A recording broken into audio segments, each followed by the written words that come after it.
expectation is there to see how he does. I can't wait to see how Kevin Kolb plays here this afternoon. Well, everybody's looking forward to it, including his own teammates. He's waited 3 years for this opportunity, and his hopes are to take advantage of it. A little different style quarterback from what they've had around here the last 10 years. Kevin Kolb's going to rely on poise. He's going to rely on getting the ball to his receiver with accuracy. And he's facing one of the best defenses today from a year ago with the Green Bay Packers. However, it's a secondary that will be relying on some young players, and Kevin Kolb is hopeful that with his skilled young players of his own, that he'll be able to take advantage of some of those matchups. So Donovan McNabb is gone. Kevin Kolb is here. And for Aaron Rodgers, he spent 3 years as the understudy to Brett Favre. He stepped in. He's been fantastic. You talk about the burden of expectations.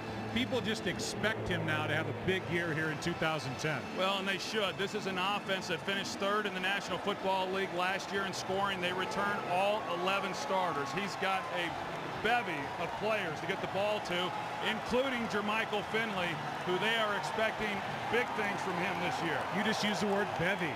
I did.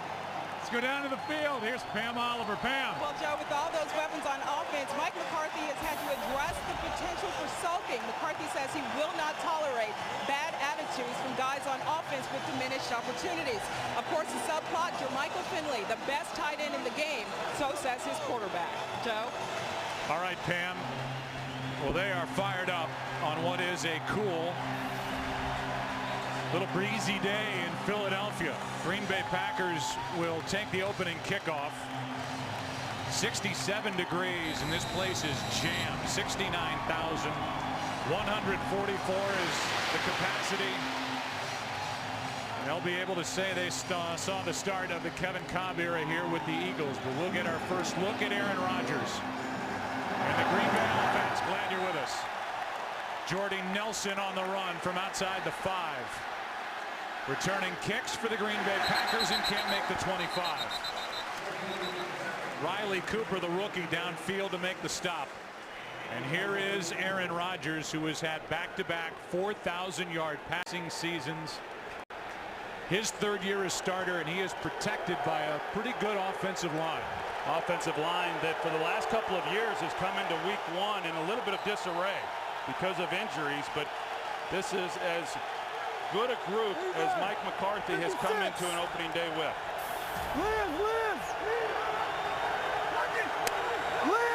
Lynn, stone it.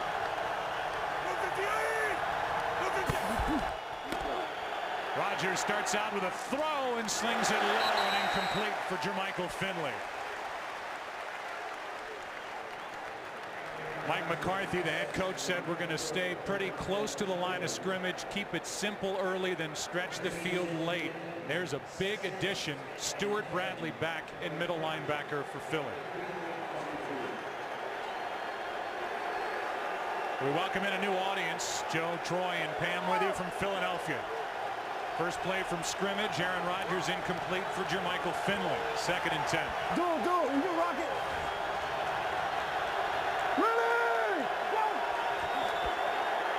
Rodgers fires wide for Greg Jennings. Let's go to Kurt Menefee for an early game break.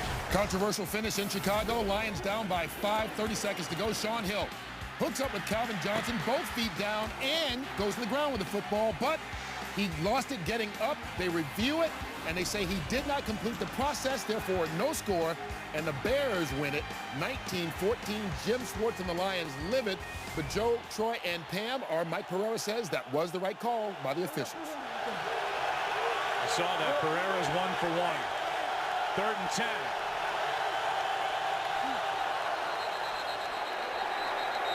Cole came across early, and it's against number 58. We're on this side, John Perry. Side, number 58, defense, unabated to the quarterback. 5-yard penalty, 3rd down. Somebody get word to John Perry that we're on this side. Trent Cole may have done his defense a favor, because when the Green Bay Packers went into motion, there was some confusion there in the secondary with the Philadelphia Eagles.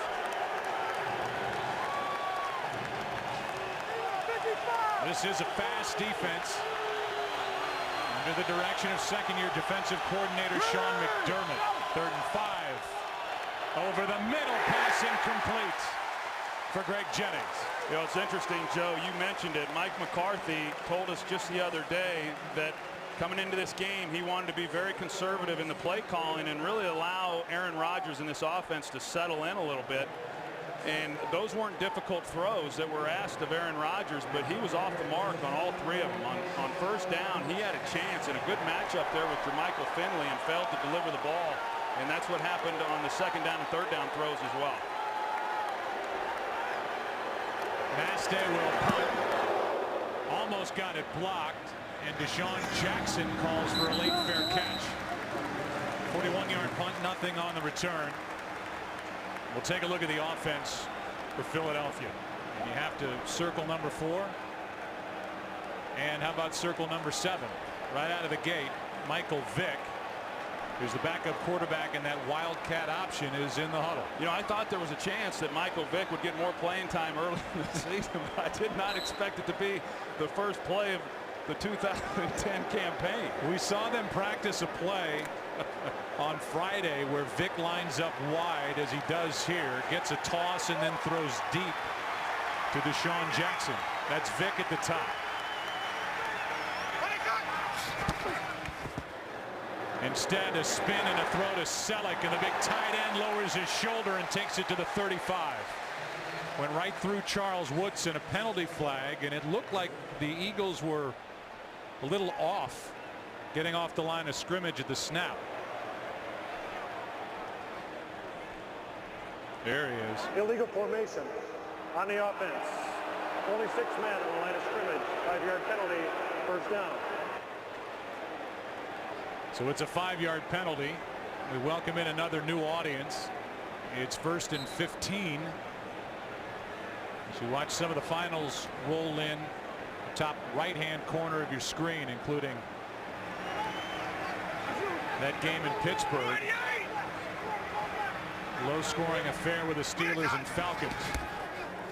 Cobb's first throw is a completion to Jeremy Maclin, who as a rookie last year had 56 catches, 3rd best in the NFL among rookies. And here are the backs and receivers. And Cobb, Troy's got some weapons, and we'll see how he's protected by that guy in the middle, Jamal Jackson. Well, and that's the whole key. This offensive line, unlike Green Bay, I mean, this entire offensive line has not had any work throughout preseason. Jamal Jackson, who got injured last year late in the season, missed the last 2 games of the year, getting his first real action here today.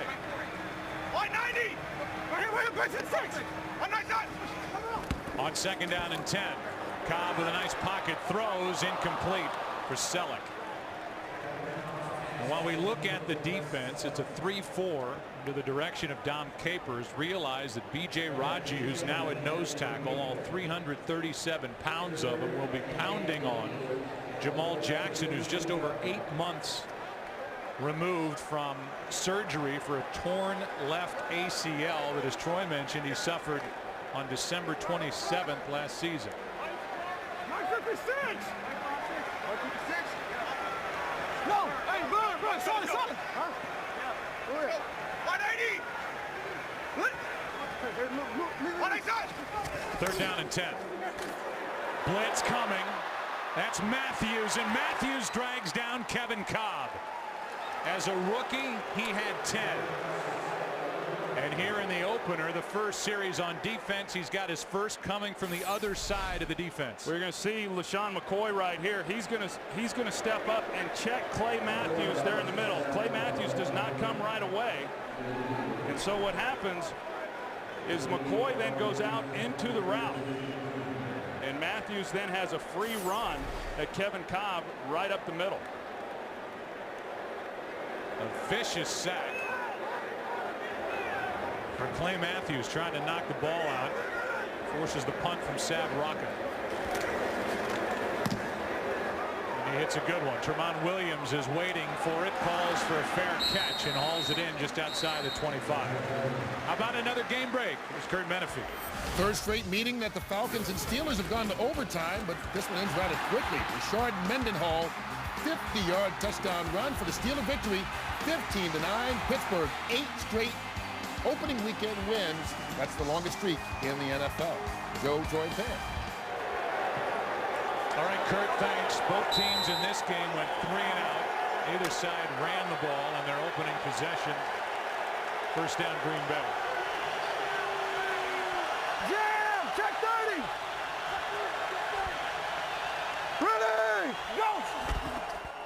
Out of the shotgun, wide open. Penalty flag on the play as Greg Jennings makes the catch. He's good for 6. We'll check the marker.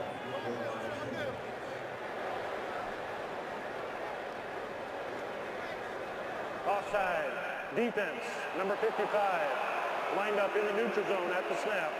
5-yard penalty, first down. You know, an interesting look there, Joe, by the Philadelphia Eagles. They go with 5 down defensive linemen, but one of those guys was Stuart Bradley, the middle linebacker who you talked about, who missed all of last season. He got down in a defensive end position. He rushed from a 3-point stance. Torn right ACL last year, didn't play at all. Tore his left ACL in college, and he's down again.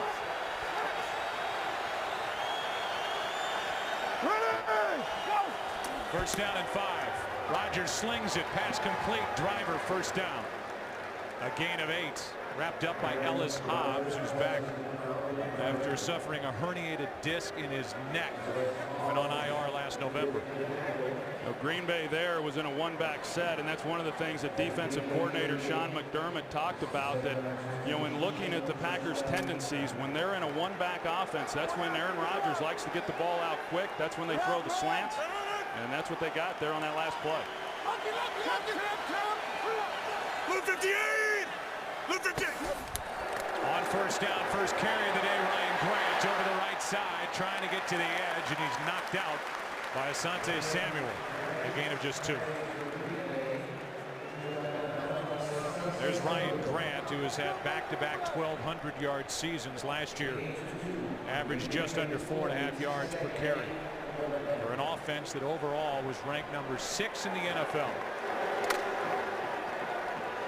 Another new audience joins us here late in Philadelphia. Each side has had it once. Second possession for Green Bay. Blue 58! Blue 58! Another run. Ryan Grant cuts upfield.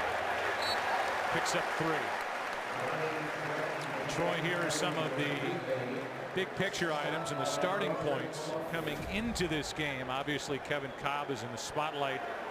The Eagles secondary will be tested, and Green Bay has got to live up to the preseason hype that has surrounded how good their offense is. Well, they were so good a year ago on that side of the ball. You talk about the year that Aaron Rodgers had, really the last 2 years, throwing for over 4,000 yards. Played great in the playoff game last year, only to lose in the shootout to Arizona. But he was the hottest quarterback in the league coming into week 1. He was absolutely phenomenal throughout the preseason. Third down and 5. Quick throw. James Jones, a first down in midfield. A gain of 7, and there's James Jones, one of the backup wide receivers, but terrific option for Aaron Rodgers, who told us Jones would be a 1 or 2 on some other teams. Yeah, in fact, he felt that way about Jordy Nelson as well. I mean, that's that tells you how deep or how much confidence your quarterback has when you're talking about your 3rd and 4th receivers that on most any other team would be a 1 or a 2. So you add those guys to Driver and Jennings, and then add in Jermichael Finley. Blue 58! Blue 58! Packers have it all. Rodgers in trouble. Just gets rid of it and completes it somehow to Donald Driver for 4 yards.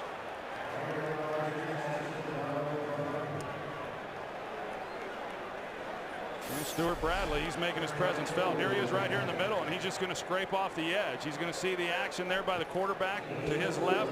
He keeps coming, initially thinking it's going to be an off-tackle run. And he puts the pressure on Aaron Rodgers and forces him to get the ball out of his hands. The late Jim Johnson, former defensive coordinator for the Eagles, who passed away last summer, who was really excited about Stuart Bradley and how he was coming on before he was injured last year. Big piece of the puzzle is back for Philadelphia. 2nd and 6. Back in trouble, and down goes Aaron Rodgers. Wrapped up by Jaquaid Parker.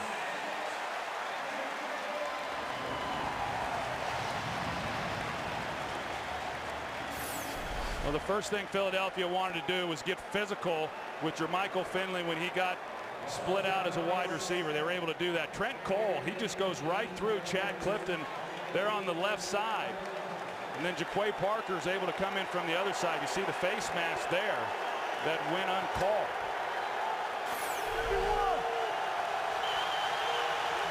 It's kind of how the season ended last year for Green Bay with a face mask penalty that was missed. Yeah, that's exactly what I was thinking. Out in the desert against the Arizona Cardinals. Officiating crew missed that. On the rebound, pass is intercepted by number 21, Joselio Hansen on the deflection. Quentin Michael knocked it into the air, and Hansen has his first.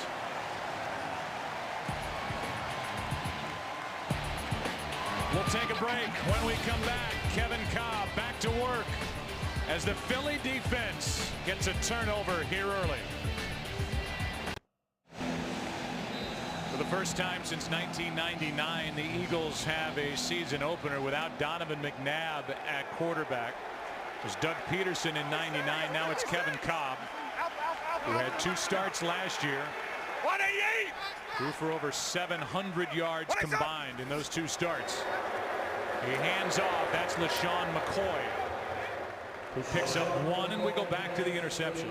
Yeah, here's Jermichael Finley. He's going to be trying to take the seam route here, but you've got Stuart Bradley who's going to wheel off of that, and he's getting underneath the tight end position.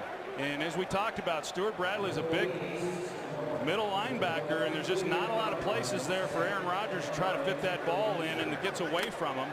And then a good reaction there by the safeties. Both Quentin Michael driving on that ball, and then Joselio Hansen recognizing the throw and coming off of his receiver to make the interception. Here is an end around to Macklin, and he's got a first down carry. 11 yards for Jeremy Macklin in his second year. And one other note on the interception by Aaron Rodgers: he threw only 7 all of last year, and the Green Bay Packers had the fewest turnovers in the NFL. And an unbelievable plus-minus rating of +24 to lead the league. Yeah, in fact, even throughout the preseason, he did not have an interception either. And that's something that they did a great job of in protecting the football a year ago. And now here we go with Michael Vick, showing the package that he has within the Wildcat. Fakes the handoff, rolls left, looks downfield, and now runs. And Vick, knocked down by Chiller, picks up 6. You know, with Michael Vick and the packages that the Eagles have in for him, you know, you just knew that he was going to get more action coming into this season for a couple different reasons. One, Michael Vick's in better shape than where he was a year ago when he joined the team. And then also because Kevin Kolb is not an established veteran quarterback, him coming onto the field is met with much less resistance than what it might have been a year ago with Donovan. Here's McCoy, cuts back upfield and has a first down inside the 30.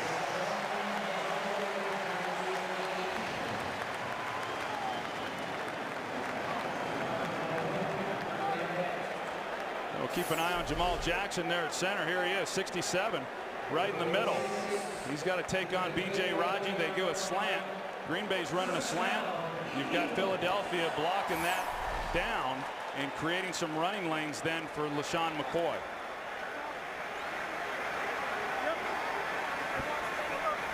Michael Vick back in at quarterback.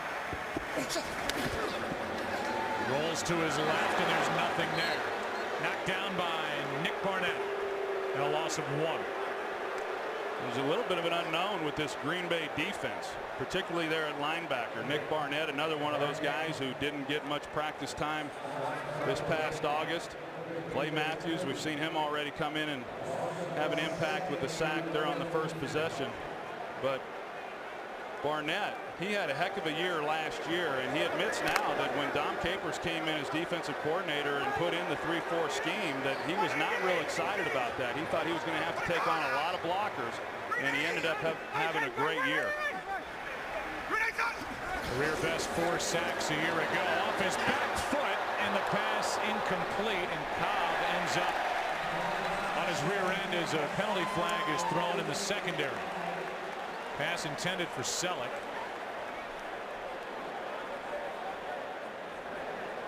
And it's an offensive pass interference call against Philadelphia.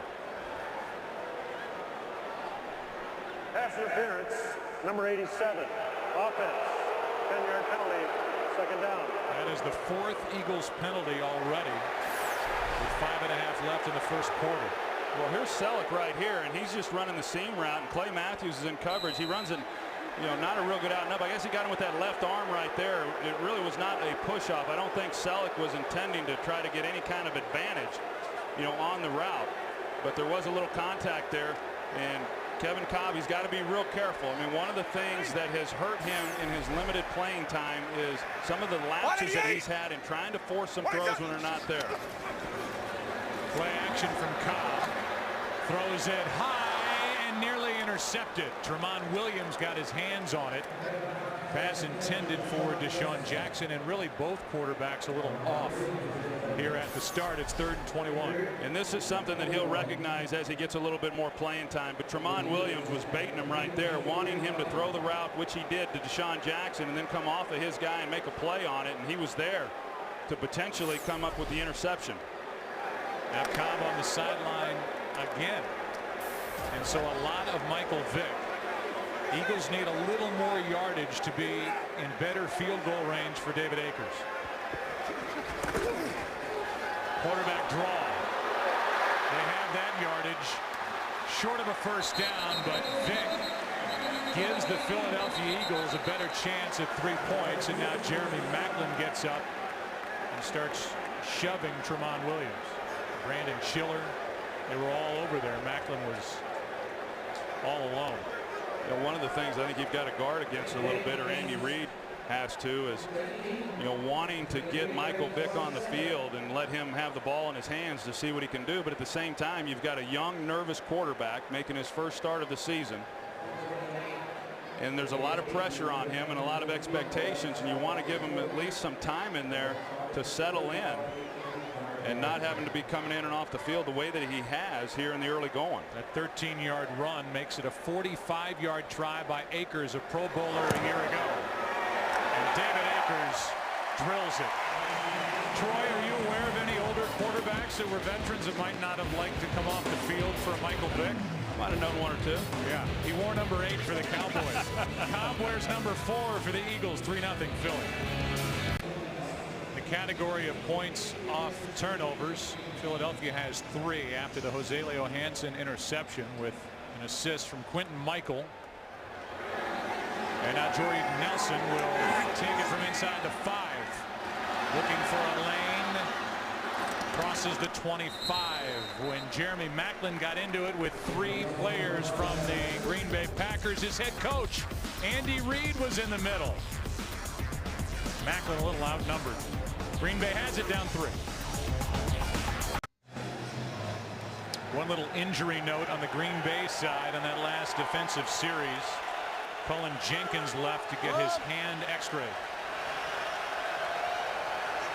3rd possession for Aaron Rodgers in Green Bay, and they hand it off. Ryan Grant goes backward. Wrapped up by Trent Cole. Yeah, Trent Cole, I mean, obviously he's known as a pass rusher, but look at the job that he does here against Chad Clifton playing this run. He holds his ground. He's butted up with Clifton, waiting to see where the ball carrier is going to take it, and then he sheds Clifton and he makes a play. Nice work. 2-time Pro Bowler, including last season. He's had 8 sacks or more every year since 06. 12.5 last year. 2nd down and 11. Ready, go! Silent count, and the pass incomplete, but interference on Jermichael Finley, with Stuart Bradley, the middle linebacker, back there for Philadelphia. We've seen Stuart Bradley now a couple of times in a position. We saw it on the interception. And the same type of coverage here. Pass interference, defense, number 55. Contact without playing the ball. Automatic first down at the spot of the foul. Here's Stuart Bradley, and you're going to see that he turns and runs, but he never gets his head turned around, and he didn't on the interception either. He's just trying to run with Jermichael Finley. There wasn't contact on the interception, but there was on that call. I don't know about the spotting of the football here, where that interference took place, they only give the Packers progress to the 34. Rodgers throws and completes to Greg Jennings and shows off the strength of his arm.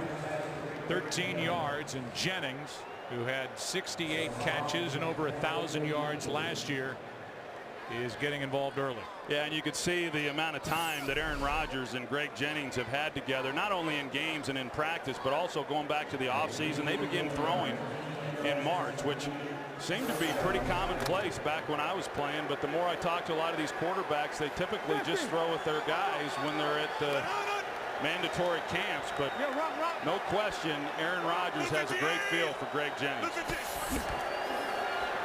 Rodgers slings it, and after a juggle, a catch by Jermichael Finley. And Finley, who is too fast for linebackers to cover and too big for cornerbacks to cover, is good for 14. Well, you're going to see Ernie Sims right here. He's going to go and take that throw away, but Aaron Rodgers holds the ball, waits until he gets into this window here before he delivers it, and throws it right off the back there of Ernie Sims. Ernie Sims, in his first year with the Eagles, spent 4 with the Lions. He's been rescued.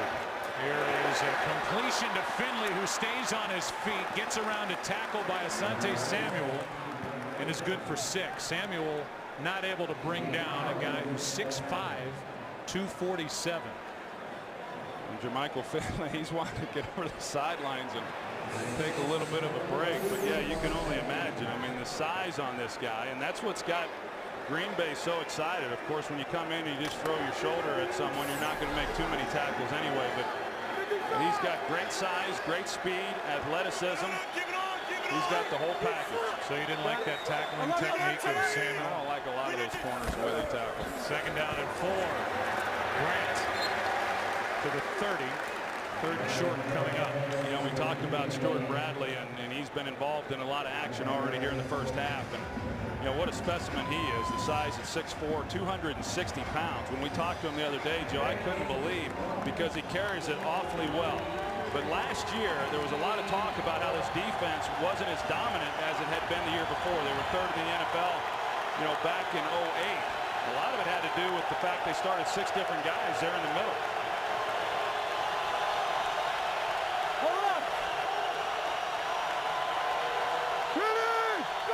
Big 3rd down and 2. Rodgers in trouble. And Aaron Rodgers will pick up the 1st down as he outruns Antoine Barnes, who was a late addition to this defense from Baltimore.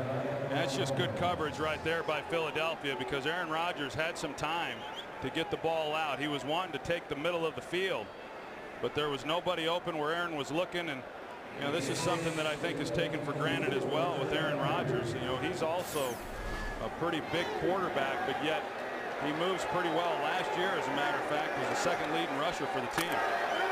Has great sense back in the pocket, when to tuck it down and run, and he picked up the 1st down, outrunning Barnes. And now a timeout is taken by the Packers. So Rodgers is starting to settle in. That could be bad news for Philadelphia. Eagles up by 3. During the break here in the stadium, they honored Sergeant William Rivers, a United States Marine who is here back home. We'd like to welcome the men and women in uniform serving around the world, watching today's broadcast in 175 countries on AFN, the American Forces Network. Thanks for all you do. We hope you're enjoying today's telecast, and it gives you a little slice of home. 1st down. Another throw from Rodgers, maybe. Nope. Down he goes, and it's Parker's 2nd of the day. After a career-high 8 last season. Jaquay Parker comes off the edge. He's going against right tackle Mark Tauscher. Here's Tauscher here. And you're going to see, once Tauscher gets turned right there, it's too late. He's already opened the door, and he's off balance. And a guy like Jaquay Parker is able to just shed him and then collapse on Aaron Rodgers. The rookie Brandon Graham, a 1st-round pick out of Michigan, is back in the lineup. He looked gassed earlier. Got him lined up on the inside. It'll be a 2nd and 15 play when we come back after a quarter. 3-0 Eagles. Back after this from your local Fox station. There are the first quarter stats. 1 quarter of play. The Eagles with Kevin Kolb and a lot of Michael Vick, -3 passing yards. This is the 3rd Packers drive. First one ended in 3 and out. The second one in an interception. This one 7 plays, 45 yards. 4.5 minutes off the clock. Rodgers, Cole.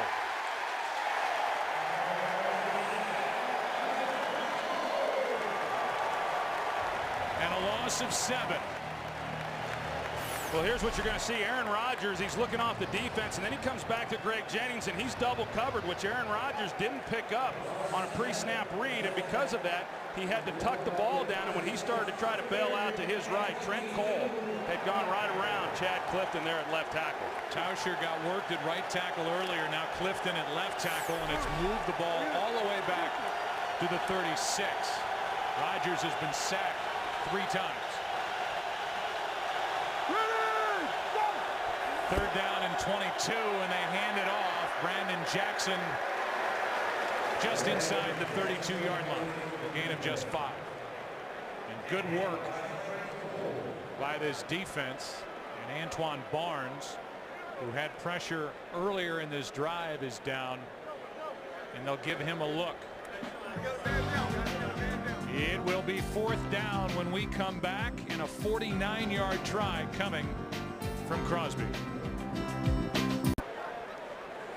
Antoine Barnes just got up.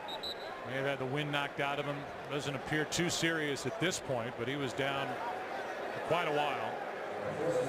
Here is Mason Crosby, who last year field goal tries of 40 yards or more was just 6 of 13. This will be a 49-yard try.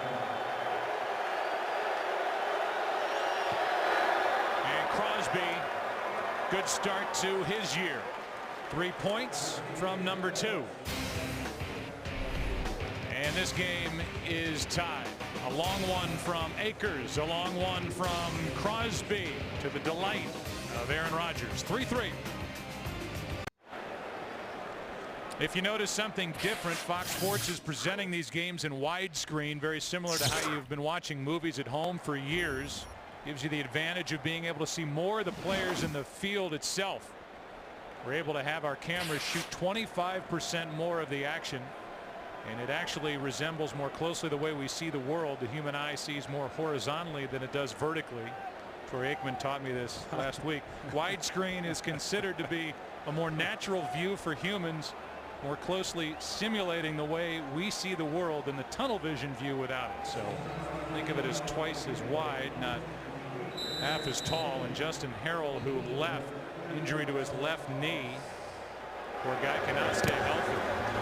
Playing in just his 14th game in 3+ seasons after being the number 16 overall pick in 07. Here's a return by Hobbs, and Ellis takes it out to the 27. Take a break. When we come back, I guess we'll see Kolb or Vick. There's Kolb. 3-3.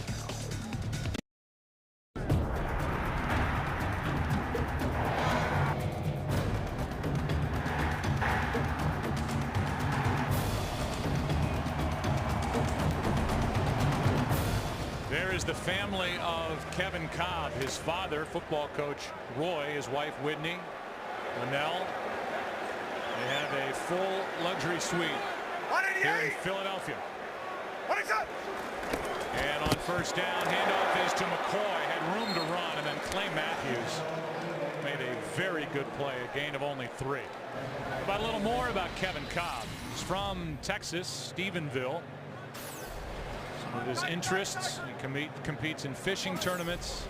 It's us putting the hats on him, by the way. A wild hog hunter, and wants to become a volunteer fireman. Well, he quarterbacks here in Philadelphia long enough. He'll be putting out a lot of fires. 2nd down and 7. Wonder if McNabb's watching and smiling in Washington. That pass is caught by Macklin, a gain of 6.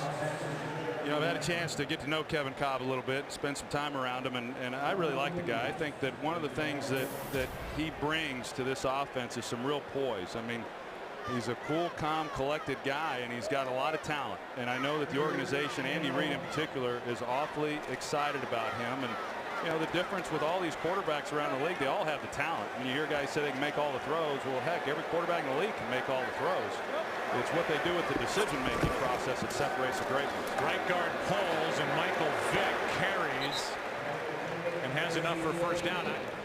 Do you like what they're doing here with Michael Vick? Well, I mean, Michael, other than the one run on 3rd down, which got him in field goal range, and Green Bay was playing soft, I mean, they haven't been overly effective with him in the game. But you look at the number of minutes that Philadelphia's had the ball, you know, 7 minutes is all they've had, and yet they've been putting Michael Vick out there on the field. I like that they got him out there and showed him, but right now, the way this game's unfolded, I'd like to see Cobb on the field more. Here is the fullback, Pro Bowler last year, Leonard Weaver, good for 1.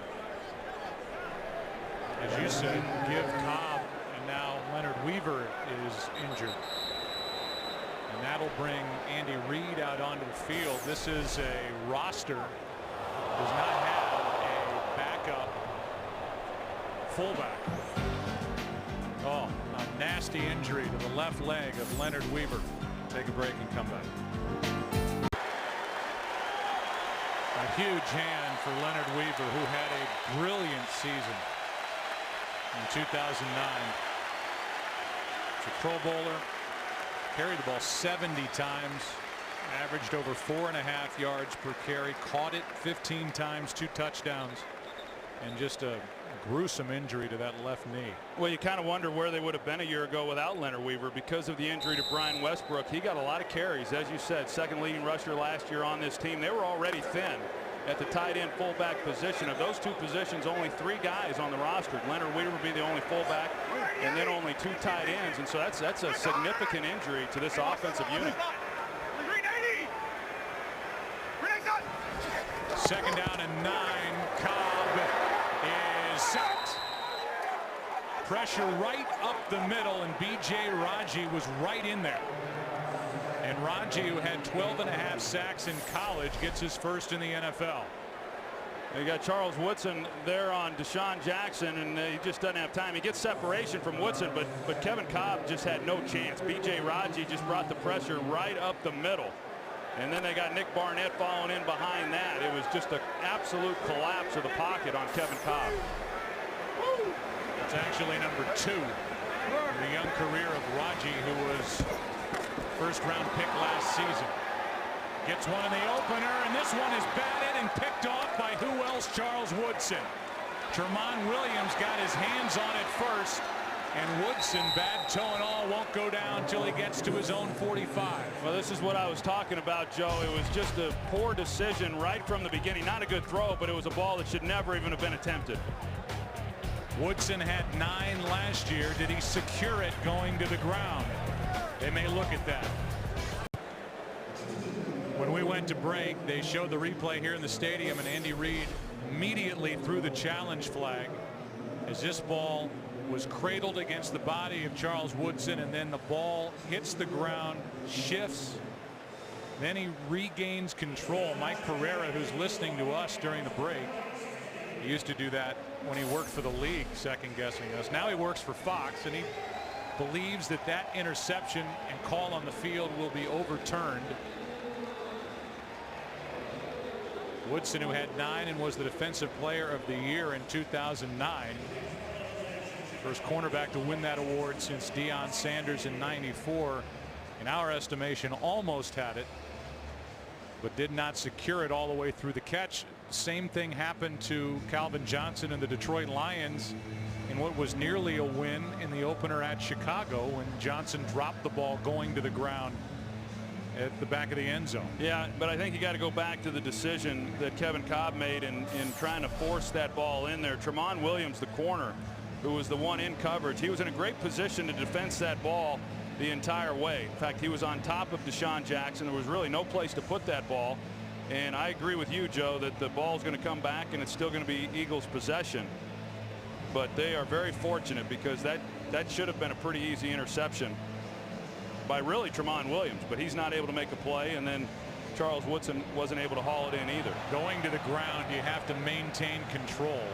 Meanwhile, it might just be a stat, because even if the play's overruled, it'll still be a punt coming from Philadelphia, as it would be 4th and 19 at their own 30.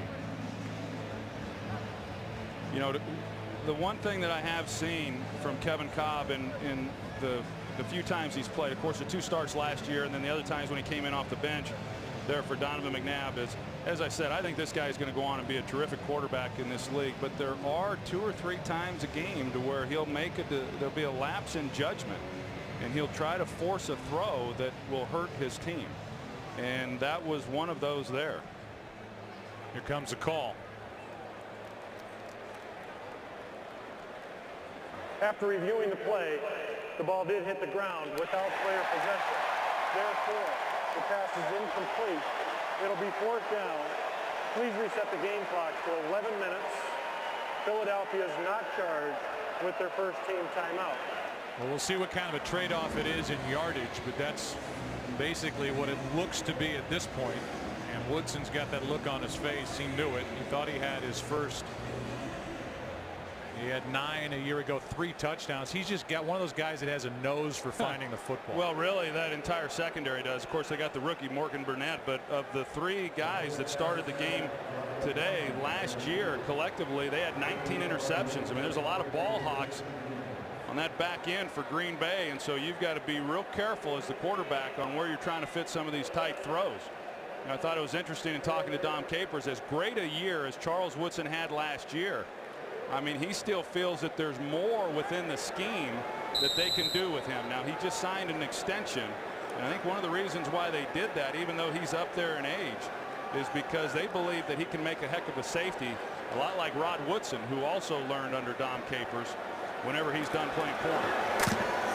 Rocket hits it. Tramon Williams, the other corner for Green Bay, on the return. Williams cannot get out to the 25, so instead of having it at their own 45 because of the interception that's overruled, now Green Bay will start at their own 23. How about a report on Leonard Weaver? Let's go down to Pam Oliver. Yeah, Joe, after that last Eagles offensive possession, a bunch of Eagles players looked up at the replay screen in horror after watching that injury to fullback Leonard Weaver. One player actually got nauseous. It's a left knee sprain, according to the Eagles. Weaver will not return. All right, Pam. The Eagles gained 22 yards of field position because of that challenge.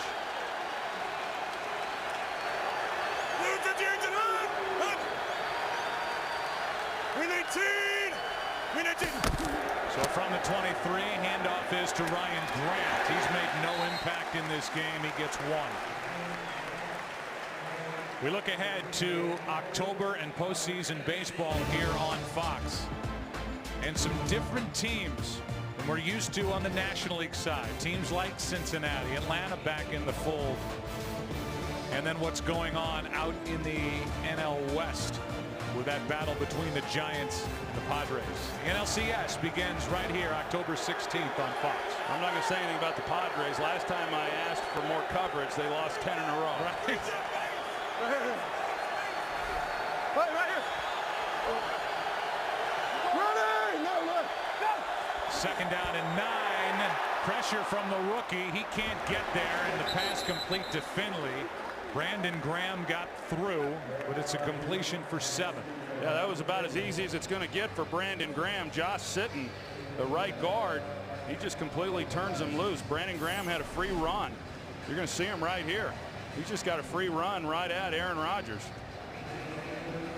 Like he was expecting a little help there from right tackle Mark Tauscher. You know, we talked about this offensive line coming into the game, how good Mike McCarthy felt about him.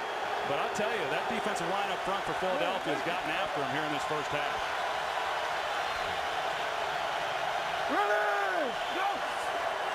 Third down and 2.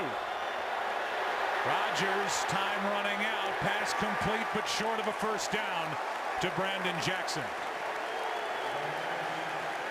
It's an offensive line that was awful early for Green Bay last year, and they're struggling here against the Eagles. You're going to see Finley. He comes off the ball. Easy completion there to him for the first down, but I don't know if the push inside on Aaron Rodgers, he just couldn't see him or was looking elsewhere and wanted to go somewhere else with the football. But had he have been able to see Jermichael Finley, who came right across the middle of the field, that would have been a real easy first down completion. Mastay hits it. Deshaun Jackson with a fair catch. He makes it look so easy as he hauls it in. 48-yard punt. Eagles have it at their own 22. Back to work, Kevin Kolb, tied at 3. New in 2010, the centers are wearing microphones. So with this possession here early, the Philadelphia Eagles will be quiet, step aside, and you can enjoy it as we crank it up.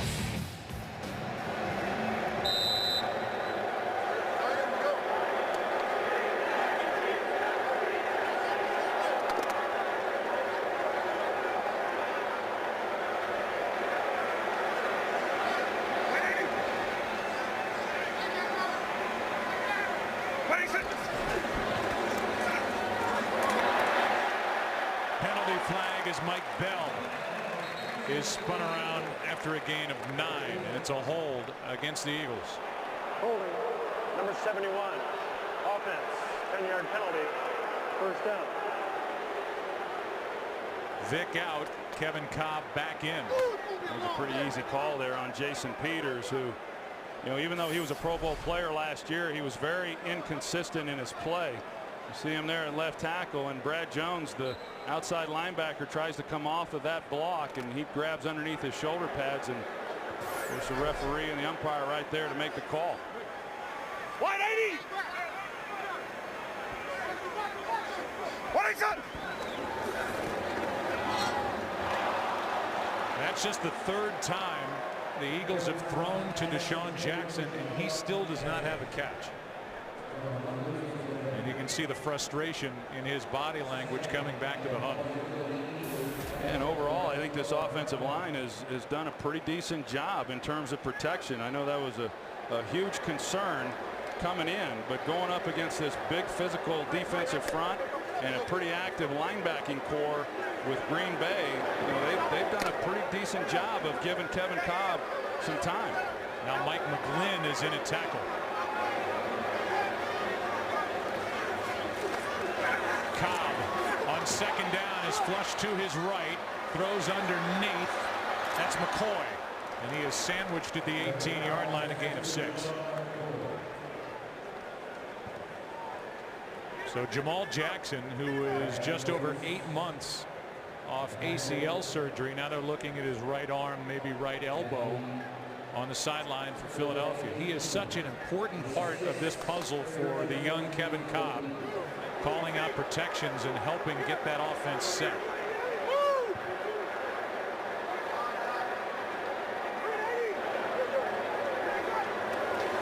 It's 3rd down and 14. And Cobb's in trouble. Matthews knocks it out. The ball would have been out of bounds. It hit an official, stayed in play. They're ruling it out. And now Kevin Kolb is slow to get up. Realize that Clay Matthews missed 29 days with a hamstring pull, and he's been flying all over the place, and now the family of Kevin Kolb hopes he's all right. This tells you the athleticism of Clay Matthews. I mean, a guy that's 260 pounds, and he's able to run down Kevin Kolb from behind. Kevin had no idea that he was being chased from the backside, but the Green Bay Packers dropped 8. They rushed 3. There was nowhere for Kevin Kolb to go with the football, and we'll find out if he's going to be okay. He's able to pop up and walk to the sideline. But this is a game reminiscent of the Thursday night start between the Vikings and the Saints. You expect a ton of offense. Less than 100 total yards of offense with 7.5 minutes remaining in the second quarter, and Kevin Kolb, part of a passing attack for the Eagles. It's in the negative yardage as Rocca hits a beauty, and a fair catch inside the 25 by Tremont Williams. It's in his lap. Kevin Kolb getting the start. It's his offense, and he got the hit and the drive into the ground by Clay Matthews. Well, you see his head there when Clay Matthews came in and made the tackle. He was able to wrap Kevin Kolb's arms, and so there was nothing that Kolb could do to break his fall. And of course, you got grass there in his face mask, and that's what hit the turf first. Talking about his jaw over on the sideline. First down, Green Bay, 3-3 game from the Packer 24.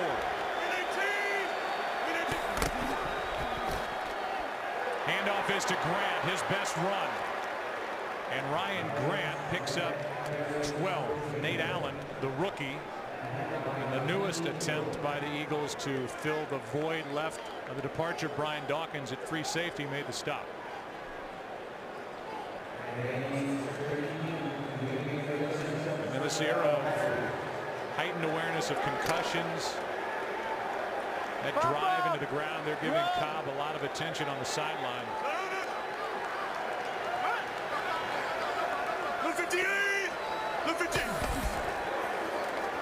Handoff is to Grant, trying to get him rolling. Michael in on the stop with Bradley, a gain of 8. Let's go for a game break. Here's Kurt. Here's a blast from the past. Remember Mike Williams, the wide receiver out of USC, drafted number 10 overall back in 2005 by Detroit? He's been out of football since 2007. His first catch as a Seahawk, down at the 1-yard line, Matt Hasselbeck ran it in for a score, and the Seahawks lead San Francisco 7-6 late in the second quarter. Joe, Troy, and Pan.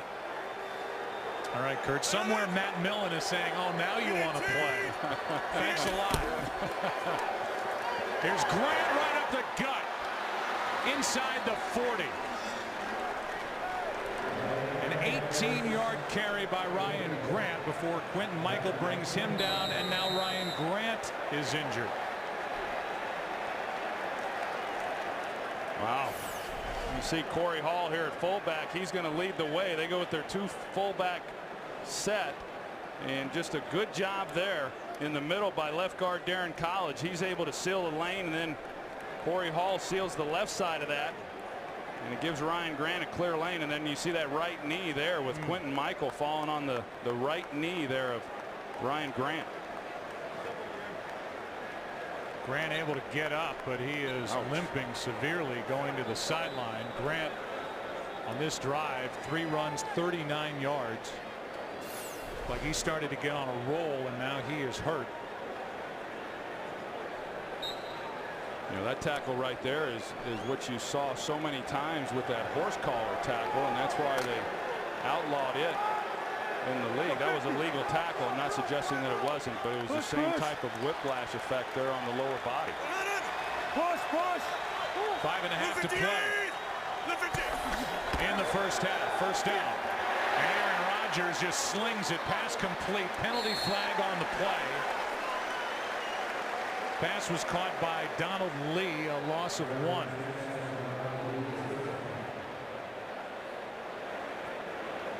And it looks like a tripping call against Green Bay. Tripping, number 73, offense, 10-yard penalty, first down. Yeah, I don't know about that one, Joe. It looked to me like Darren College was in a pretty good position. He just got beat. Here's Darren College right here, the left guard. As you're going to see, he gets pressure. You got Cole who comes up inside. Well, no, he does. He sticks out the right leg there at the last minute. That was a good call. College had to hold off a charge from Brian Bulaga, first-round pick from Iowa. This offensive line, it's been a struggle for a lot of this first half for Green Bay. Ready, go! Rodgers throws it. Greg Jennings with a catch inside the 40. A gain of 9. Well, just about every time, you know, Aaron Rodgers getting harassed. He got knocked down on that play, and you know, for a defensive front going up against this. Stuart Bradley, Troy, I don't mean to cut you off, but he got up, staggered, tried to take 2 steps, and just fell down. Well, he came in at the end of that play, trying to make a tackle, and went in head first, and clearly confused and dazed after the play was over.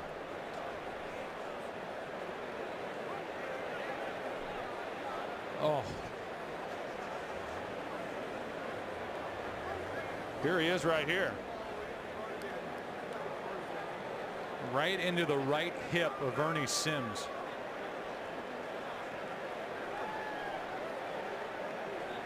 Bradley, who missed all of last year here in the opener, and it's one player going down after another. That's hard to watch. Wow. Moments ago, Ryan Grant hopped off the field into the dressing room.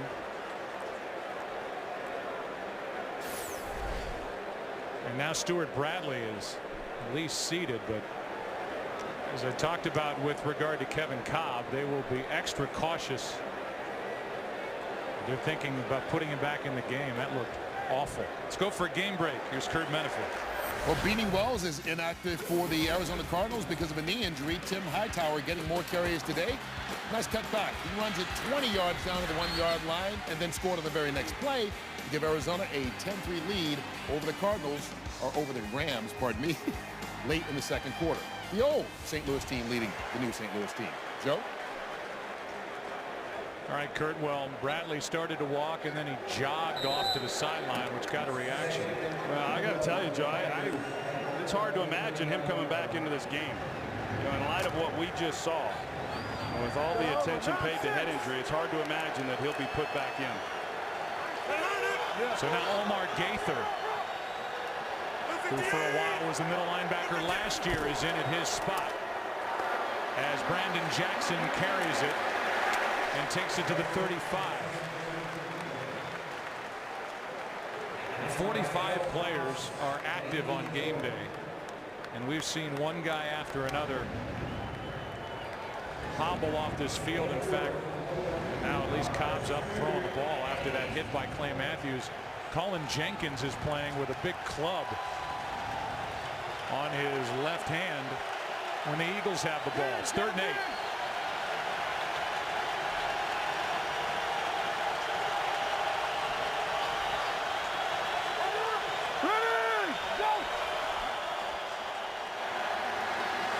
Rodgers rolls to his right, throws across the field, and what a catch for a first down by Jennings.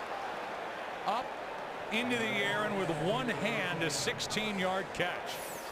That was a great catch and a good call, really, by trying to move the pocket. So much pressure on Aaron Rodgers throughout this first half. Move the pocket, let him get out on space, try to see the open receiver. He spots Greg Jennings, ball gets away from him, but one heck of a catch by Greg Jennings on the play. Maybe one of the best receivers in the league you haven't heard of, because he is not a look-at-me guy. 1,000-yard season last year.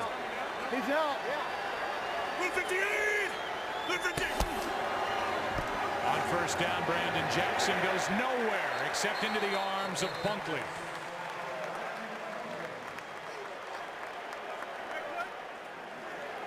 And Stuart Bradley is back in the game. Well, that surprises me. Me too.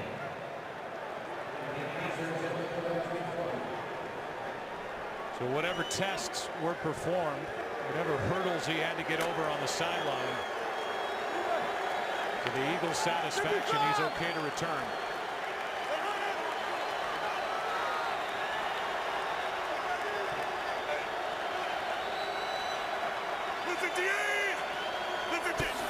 Second down and 10.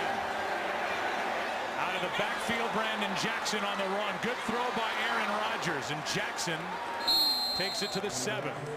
And Stuart Bradley is back there to make the stop.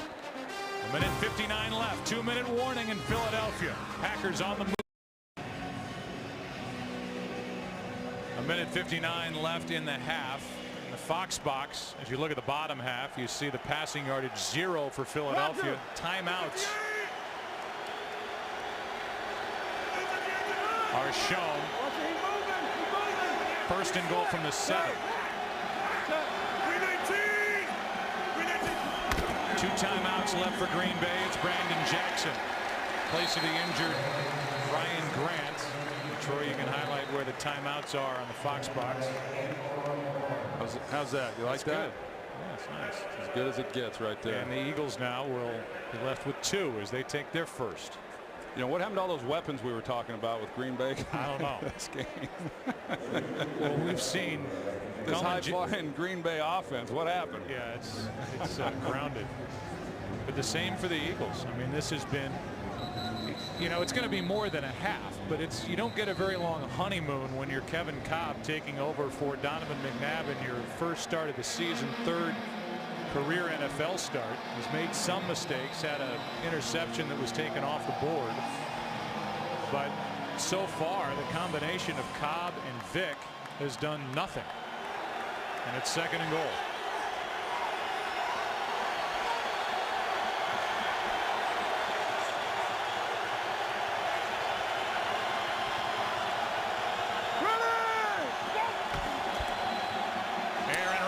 Throws, and Jordy Nelson wasn't ready for it.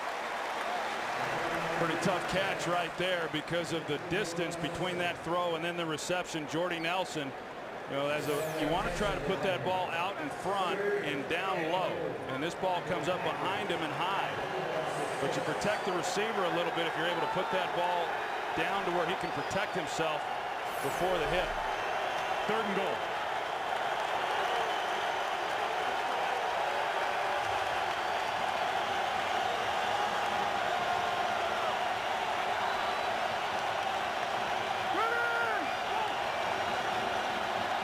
Blitz, the pass, the touchdown, Donald Driver.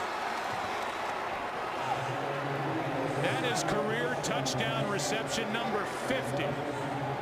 And it gives the Green Bay Packers a lead with 1:48 remaining. Well, these two guys have done this before. I mean, you're going to see Donald Driver there in the slot. He just crosses the goal line and runs a curl route, and Aaron Rodgers anticipating the route, and he turns it loose. And this one he does put in the perfect location to where only Donald Driver can then make the play. Driver now ties Max McGee on the all-time list with his 50th. Previous play will be reviewed. We're going to review that last play. That looked about as clear touchdown as you're going to see. Don Hudson, by the way, is the all-time Packer leader with 99 touchdown catches as a Packer. And see if the ball comes out maybe at the end. That's what was talked about so much, Troy, in that Detroit Lions game. If it did, I sure didn't see it. I thought it was a textbook catch there. Did he roll over on it? He did, but he's got his arm and his hands underneath it. I don't see anything there that's going to cause them to overturn that. But you know, how about Donald Driver at 35 years old and in his 12th season? And I asked Mike McCarthy the other day if he had seen any signs of Donald Driver slowing down, and he said that he hadn't seen anything, that this guy is still practicing every single day, showing up, still has the speed and the quickness that he's always had. He's a tough guy, and he rarely misses any games. In fact, they said that throughout training camp, they this year had to force him to take some practices off just so he could rest his body, knowing that that would be in his best interest, and he didn't much like it. He's always got that smile. One of the nicest guys you'll meet in this league right now. And it looked to me like a solid catch all the way through to the ground, maintaining possession. But we wait for the call from John Perry. You know, you mentioned Greg Jennings, and you know, and how a lot of people don't know about him because he just goes about his business. Well, Donald Driver's the same way. He's been playing at a high level for a long time in this league. You mentioned it earlier when you talked about head coach Mike McCarthy saying with a preemptive strike, I don't want to hear about guys not getting the ball enough. We've got a lot of weapons. Get some first downs. That'll give us more opportunities to get the ball to you and be quiet. Yeah, I think after this game, at least if it continues on this pace, that they'll be talking about just trying to get the ball to someone, you know. so I know that he was looking forward to watching this team play today because there always is that unknown as to how a team's going to perform. After reviewing the play stands as called. Touchdown. And so now with 1:48 remaining in the half, we'll see how Kevin Kolb does with 2 timeouts left, trying to get his team down the field. Yeah, I think this will be an interesting decision for Andy Reid as to how aggressive he's going to want to be in this situation. I mean, 1:48 is a lifetime in the National Football League, but you know, knowing that it's been a little bit of a struggle here for Kevin Kolb, and you know how much will he want to put in his hands here in this next possession? It's 10-3. As you look at the numbers for the scoring drive, Jennings made that third down catch. We showed you that graphic. Last season, Aaron Rodgers was unreal on third down, leading the league in quarterback rating by a mile. 14 touchdown passes on third down, no interceptions all season. And Rodgers gets his first touchdown pass of the year. Visa halftime reports coming up. Kurt, Terry, Howie, Michael, and Jimmy will have scores and highlights from around the league. The Fox Sports ticker will keep you updated with up to the second stats. You know, it's funny, Joe, you bring up Aaron Rodgers' passing stats there on third down last year. I mean, they were really remarkable. On any down, it would be pretty remarkable. But, you know, I'm amazed when we get ready for these games how many of these quarterbacks throw the ball better on third down compared to first down or second down. I mean, back when I was playing, which wasn't all that long ago, first down was the easiest down to throw the football on, but that doesn't seem to be the case anymore. I mean, so many of the top guys, Tom Brady, Peyton Manning, Tony Romo, Aaron Rodgers, these guys, they throw the ball better on third down. And I think that because of the rules that are in place, it's in a lot of ways, it's not that way here today, but in a lot of ways, it's become a 7-on-7 drill to where quarterbacks are afforded a lot of time and have the ability to pick out some pretty talented guys running down the field and catching it. Line drive kick. Ellis Hobbs on the return. Eagles need a good one. And Hobbs stumbles as he gets to the 25. He made it to the 26. Next week, this group will be in Dallas. Cowboys play tonight at Washington. It'll be week 2 and a matchup between those guys and the Chicago Bears, who, because of a call on a play in the end zone and a touchdown that was overturned, they started the season 1-0. So Jamal Jackson is out with a right elbow injury, and Mike McGlynn is in at center. And that's Deshaun Jackson, who does not have a catch. A blitz, plenty of time, and Kolb throws it almost right into the hands of Clay Matthews. Trying to force it to Deshaun Jackson. Well, Clay Matthews starts on the line of scrimmage as if he's going to come on the rush, and then he drops into coverage, and he just wasn't seen. I mean, you can see that he was hiding in between some players that were running routes, and that's the guy who Kevin Kolb didn't see. Didn't look very good. And you say, how do you not see that guy? Well, he got lost in the confusion of some of the other receivers that were running routes. Out of the shotgun, Kolb finds LaShawn McCoy.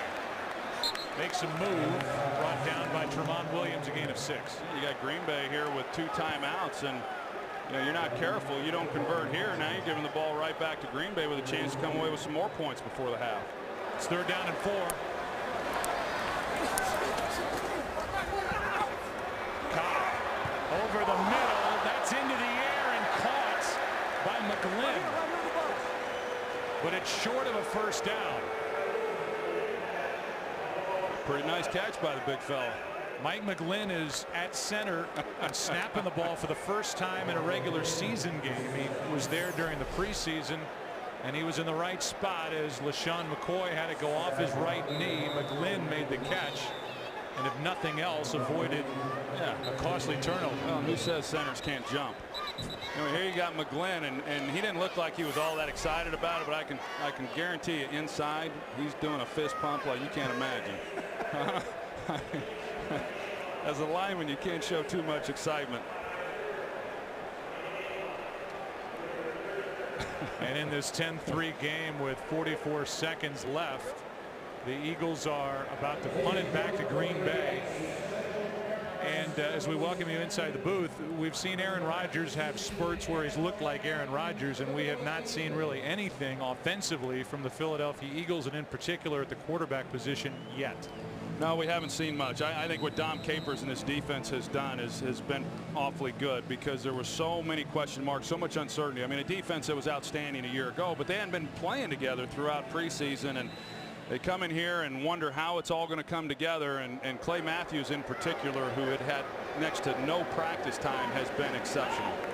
And he's playing a new side of the defense.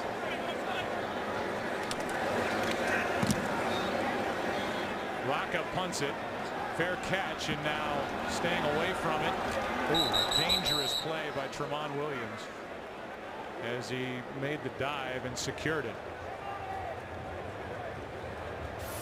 44-yard punt, nothing on the return, and the combination of Aaron Rodgers and Donald Driver good for the last score. They're about to head back to the field, and I don't expect Green Bay to sit on the ball here. No, I don't either. I mean, they fully trust Aaron Rodgers, and why wouldn't they? And I thought that picture there of he and Donald Driver, said a lot of things. And, you think about what Aaron Rodgers has been through. It's been talked about a lot this week because of what Kevin Kolb's trying to do in replacing Donovan McNabb. And, there is no doubt that this is Aaron Rodgers' football team. Starting the shotgun.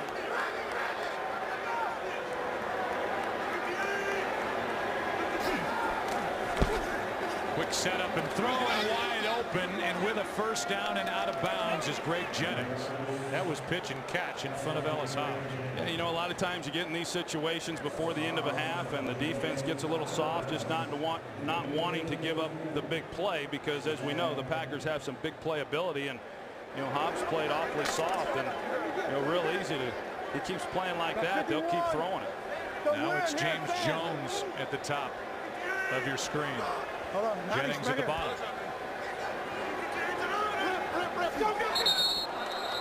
That was Antoine Barnes who came across.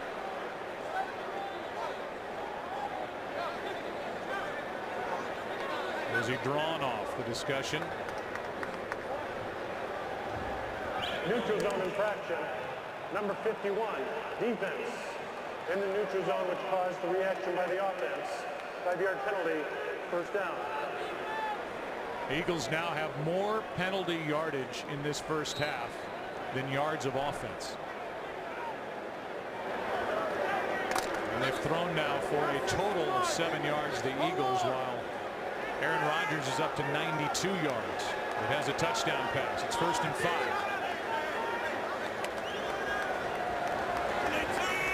Finley at the top of the screen. Rodgers throws to Driver. Makes a move and has a first down at the 45. And now a timeout, the final one taken by Green Bay as rain starts to fall here in Philadelphia. We had a chance to talk to both of these quarterbacks, Aaron Rodgers and Kevin Kolb, and we knew that it was in the forecast to have rain today. And we asked them if they had trouble throwing a wet ball, and they both kind of looked at me funny when I asked it. Well, there's a reason. Yeah, well, I think that I'm the only quarterback that ever played that could not throw a wet football. So I'm going to stop asking that question. I don't understand how, with the size of your hands, you couldn't throw a wet ball, and somebody like Kevin Kolb or Aaron Rodgers had no issue with that. Hey, I don't know either. But, actually, I'm not the only quarterback, because Kevin Kolb said that A.J. Feely, when he was with the team, that he would have an absolute panic attack if he was scheduled to play, and the day before it was calling for rain. 21. Hold on. 30 seconds left. No timeouts. Bring it in.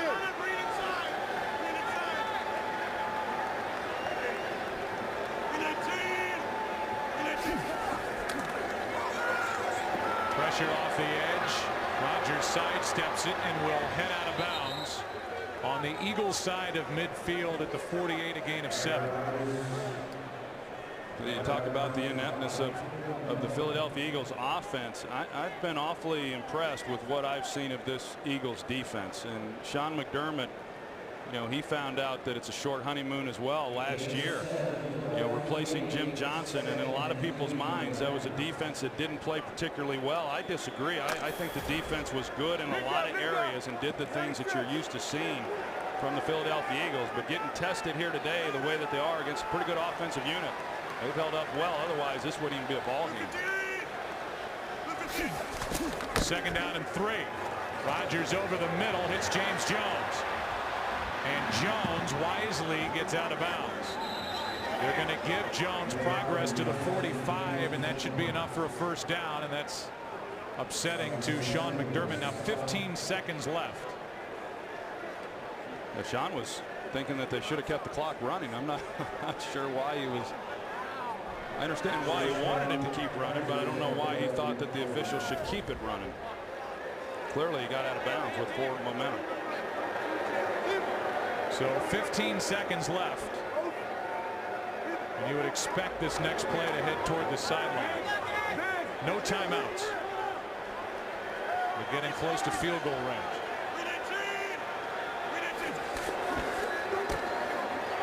Instead, it's over the middle, and we'll see if the Packers can set up and spike it. 6 seconds, 5 seconds, 4 seconds, and with 2 seconds left, as our Fox box shows 0, 2 seconds were left when Rodgers spiked it. The Green Bay Packers are inside at the outer edge, but inside field goal range for Mason Crosby. Right now you're looking at a 55, 56-yard try. The career-long 53 yards for Crosby, who was hitting from this distance to the other end of the field. We'll see if he can do it kicking down to our right. A line drive kick, and Crosby is good. 56 yards, and the Green Bay Packers lead it 13-3. A half a play in the books. Rodgers got him in position. They didn't sit on it. That's what the Packers do. Back after this from your... Here in Philadelphia today, they celebrate the 50th anniversary of the 1960 NFL championship team. That's why they're wearing the different color jerseys. Jerseys that were worn by this franchise from 1955 to 1968. Little old, little new. And there are the surviving members of the 1960 NFL championship team. Team that was led by the late great Norm Van Brocklin. He was the MVP of the league. That was his last year, and he went out a winner. Now we're seeing the debut, really, in a way, of the Kevin Kolb era, and this is going to be a real interesting second half here in Philadelphia. Yeah, I mean, they offensively, they've got 3 first downs there in the first half. They've converted 1 third down. Their longest play is Michael Vick on a 3rd and long. I mean, just not a lot of good things have taken place. They've got to come into this second half, really, and go back to square one, much like what they had in mind when the game began. And they've got to try to develop some type of rhythm offensively and start getting some players more involved. And that starts, obviously, with Kevin Kolb throwing the ball a little bit better than what we saw there in the first half. Mason Crosby had that not just career best, but franchise record 56-yard field goal at the end of the first half to make it a 10-point game, and Ellis Hobbs on the return of 20 yards. Eagles have it, and we go down to the field, and Pam Oliver. Well, Joe, as the Eagles left the field, they left to a smattering of boos. The Packers, meanwhile, feeling pretty good about themselves. I asked Mike McCarthy how the offense was able to get itself going. He said, we just settled down, but he says it's up to me to really get us to start running the ball. Defensively, he was completely complimentary of that group, and he says we just got to keep everything in front of us, including Vick and Kolb. Back to you. Well, I'll tell you, Michael Vick starts the second half as the quarterback, and Kevin Kolb is on the sideline. He hurt his jaw in the first half, don't forget. Saw him warming up before the start of this half as B.J. Raji can't bring down Michael Vick. It's what Vick does. Michael Vick, an electric start to this second half. 23 yards as Vick made a lot out of nothing. Well, B.J. Raji right here in the middle. He gets around. Todd Harriman's the left guard, and that's what flushes Michael Vick then out of the pocket. And because of his speed, you see Brad Jones, he's not able to go and keep him inside, and there ain't no running out of bounds for Michael Vick. Meanwhile, Kevin Kolb is not on the sideline. He and Stuart Bradley, we are just told, are both out with concussions. So this is now Michael Vick's team, at least for the rest of this half, as LaShawn McCoy carries it for 6 yards. And I would have to believe that, you know, Andy Reid and Marty Mornwick, they go to an entirely different playbook from the one that Kevin Kolb was using, and that's a good thing because that playbook in the first half wasn't real good. But you know, they're going to have to now incorporate a lot of running and a lot more running than certainly what we've seen or what we're accustomed to. And it'll be interesting now to see how Michael Vick is able to throw the football. 2nd down and 4. Vick underneath. Eldrick Buckley stays on his feet inside the 40. Ball comes out. Certainly looked like Buckley was down, but they're letting him play on. And now they're saying it's Green Bay's football. This will be interesting to take a look at the replay to see if Buckley was down. The ball came out awfully late. Let's take a look. It's a little loose there, but I was. Oh, Woodson knocked it On out. the field is a catch, then a fumble, recovered by Green Bay, down by contact, 1st and 10. Green Bay. That's Charles Woodson, who forced 4 fumbles last year. He knocked it out, and that was a good call down on the field. Yeah, it sure was, because I was with you, Joe. Initially, I thought that he was down before the ball came out, and why wouldn't it be Charles Woodson? You called it. Last year, led the team in forced fumbles. Of course, he had a career-high 9 interceptions, the defending Defensive Player of the Year, making more big plays in this game. So now the Eagles turn it over for the first time, and the handoff is to Brandon Jackson. No Ryan Grant. Michael can't bring down Jackson. Remember, Ryan Grant left in the first half. We were told was going to get his ankle retaped. Kevin Kolb is out of the lineup. Stuart Bradley is out of the lineup. This has been a rough day as you look at the injuries. Ryan Grant with the ankle, and there's Grant. Still a little gimpy on the sideline. Jamal Jackson, the center, out with an elbow. Leonard Weaver, a nasty knee injury. Kolb and Bradley, concussions. 2nd and 3. Play action from Rodgers, going to air it out for Jennings. Downfield and overthrown. It's 3rd and 3. Pretty good idea right there, the kind of speed that Greg Jennings has, because they had 2 defenders. Quentin Michael, the safety, was given help to Ellis Hobbs, and yet Greg Jennings was still able to get in behind him. So it's a 3rd down and an opportunity here for the Philadelphia defense to come up with a stop after the fumble by Buckley.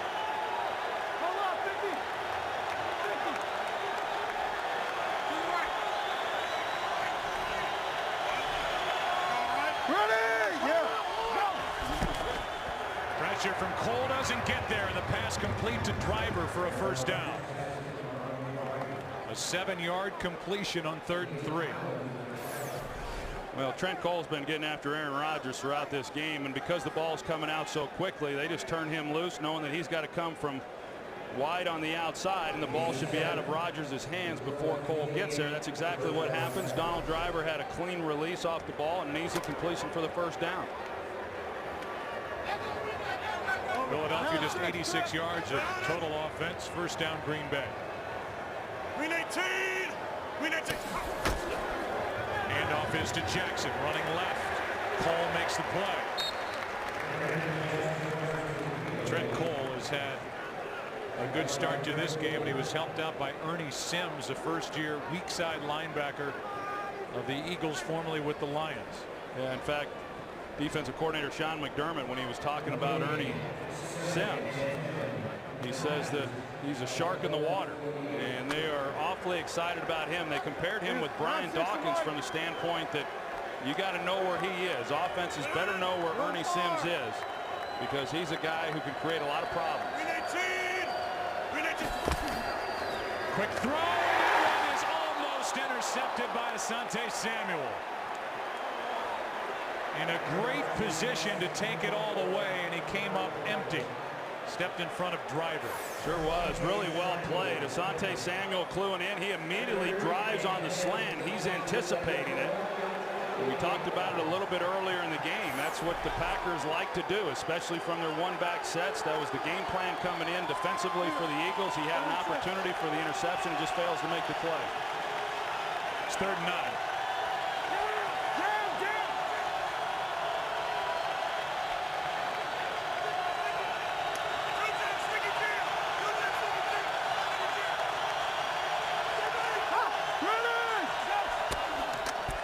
just get the play away. Rodgers over the middle, slings it for Finley. And Jermichael Finley has a first down inside the 30 to the 27, a 20-yard completion. And we saw the Eagles come up and show that they were going to come with an inside blitz, all-out blitz. Aaron Rodgers audible then at the line of scrimmage, checking it so that he could block it up. The Eagles do what you would expect. They then checked out of it themselves, did not bring the pressure, but yet nobody's able to get under Jermichael Finley. They give him a free release off the line of scrimmage, and I can tell you that for a guy who they got to keep an eye on, you don't want to give him free releases off the line of scrimmage. Well, it was Gaither who gave him the free release. Remember, Bradley's out of this game with a concussion. Handoff to Brandon Jackson, a gain of only 1. You know, the only way you really effectively slow down a tight end of the caliber of a Jermichael Finley or these other top tight ends around the league is you got to redirect them off the line, because when they come off the line of scrimmage uncontested, they're so fast and so athletic that they're on the safeties before anyone knows it, and that puts those guys in a real bind. Second down and 9 as the Green Bay Packers are trying to take that forced fumble by Charles Woodson and turn it into points. Handoff is to the fullback. That's John Kuhn. And Kuhn keeps on plowing down inside the 15 to the 14. So even without Ryan Grant, the running game is starting to pick it up for Green Bay. Well, you watch these three guys here. The center, Scott Wells, left guard Darren College, as well as Josh Sitton on the right side. And the push that Sitton got there, I mean, you're going to pick up a lot of yards when you've got a guard. You know, probably one of the most underrated offensive linemen in all of football. This guy's going to be a household name at some point, but he's a terrific player and just had one heck of a block.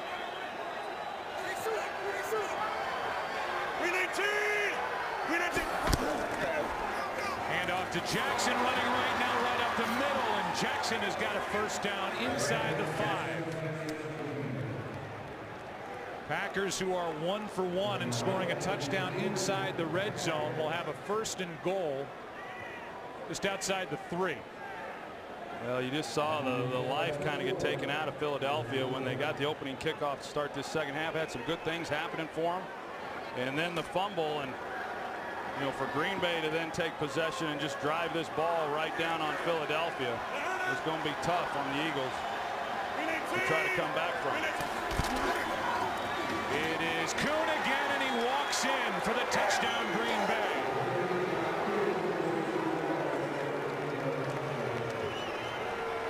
John Kuhn, who was listed as a fullback, but now is the backup halfback behind Brandon Jackson, pounds it in.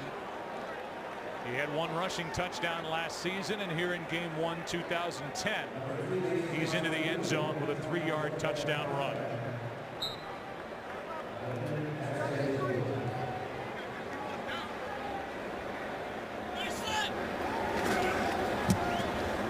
It's 20-3. It's 20-3. The Eagles are without Kevin Kolb, out with a concussion. It'll be in the hands of Michael Vick if the Eagles are going to come back here today, down by 17 to Green Bay.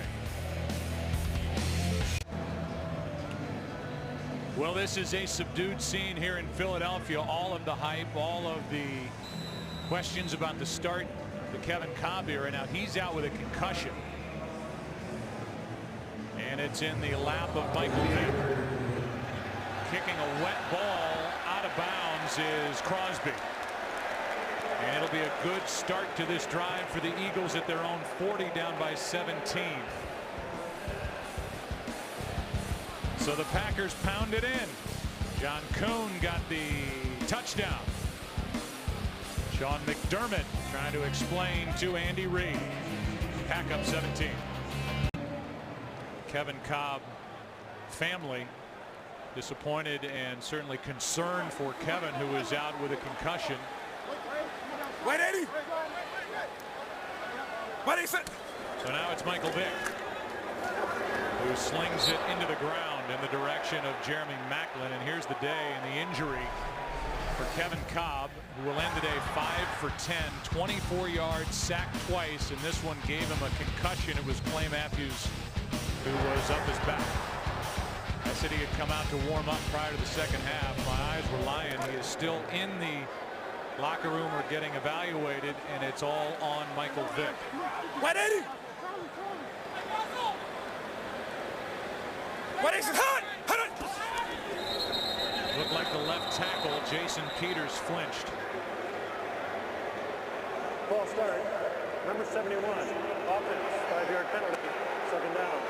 That is 8 penalties against the Philadelphia Eagles. They were the 3rd most penalized team last season. Yeah, not a lot gone right here for the Philadelphia Eagles, and that's almost to be expected there with Jason Peters when you've got a new quarterback coming in and someone who had not taken a lot of snaps with this first group. A different cadence, off just a little bit. These guys are anticipating the count and win a little early. 2nd and 15. Over the middle, pass is caught by Avant. Nice grab in front of Charles Woodson, a gain of 10. Well, nothing's come real easy for Philadelphia. Even that one there to Jason Avant. Charles Woodson was in awfully good coverage and a well-placed ball by Michael Vick, even giving Avant an opportunity to make a play. Michael Vick, who missed 2007, 2008, last year had a minimum impact for the Eagles, in better shape here in 2010. 3rd and 5. Blitz. Vick gets rid of it, and there's the first catch for Deshaun Jackson. And Vick got absolutely plastered by Clay Matthews. A gain of 12. Well, there was some movement there by that defensive front, and then Clay Matthews came in off a twist, and Nick Kolb probably should have been the guy coming off of that and picking up the block, but another free run on a quarterback for Clay Matthews. He's already taken Cobb out of the game, and he took a blast into Michael Vick.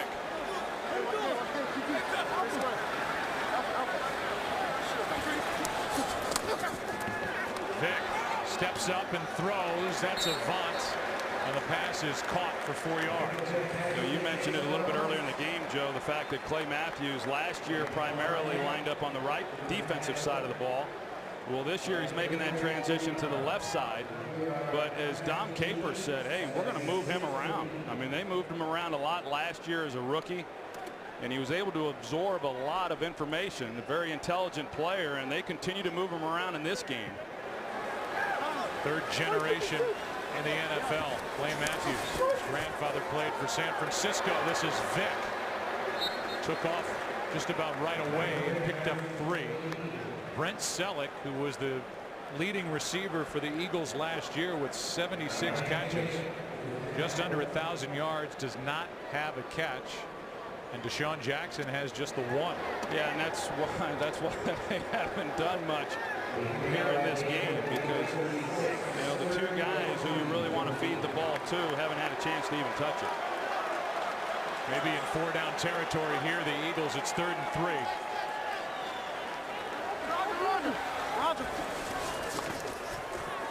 Good protection. Vick over the middle. Pass is caught.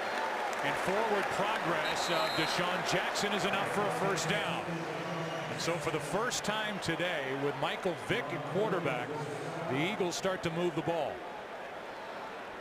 Well, I saw Charles Woodson get up from that tackle, and he looked at the sticks right away to see if he got the first down. It seemed like it might have been a generous spot as far as where his forward progress had ended at the time that he had actually made the catch. Woodson, who jammed a toe, the same toe he broke back in 2008 in practice on Friday, is moving around great.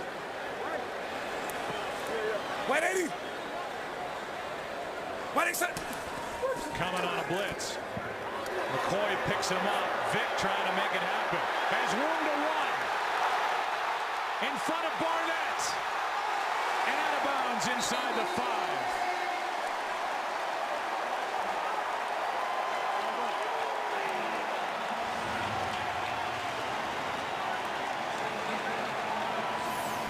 Well, you're going to see Clay Matthews here. He's going to be able to get past Winston Justice there at right tackle, and he's the reason that Michael Vick has to get out of the pocket It's the pressure by Matthews that causes Vic to scramble, and some of the best plays that we've seen from Philadelphia here today have come when they've been able to get pressure on him, and then he's done what he does best, and that's just scrambling out in the open field.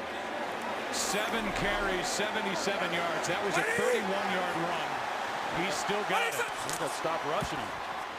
Here is McCoy for the touchdown. Philadelphia penalty flag comes in at the end. And it's a hold. Holding. Number 82. Offense. 10-yard penalty. Replay. First down. That's the rookie Clay Harbor, guilty of the hold, and now Jason Peters, the Pro Bowl left tackle, is down on his back in the end zone. Yeah, Clay Harbor, he went right after Charles Woodson and got the hold on him. So no touchdown for McCoy. There's Woodson getting held, 21 by 82 Harbor. Take the points off the board as they check on Jason Peters. Now they look at Jason Peters on the sideline. A hold on the part of the rookie. Clay Harbor takes the touchdown off the board. First and goal from just inside the 12. Vic over the middle, pass incomplete. Avant wants a flag and doesn't get it. Covered by Woodson.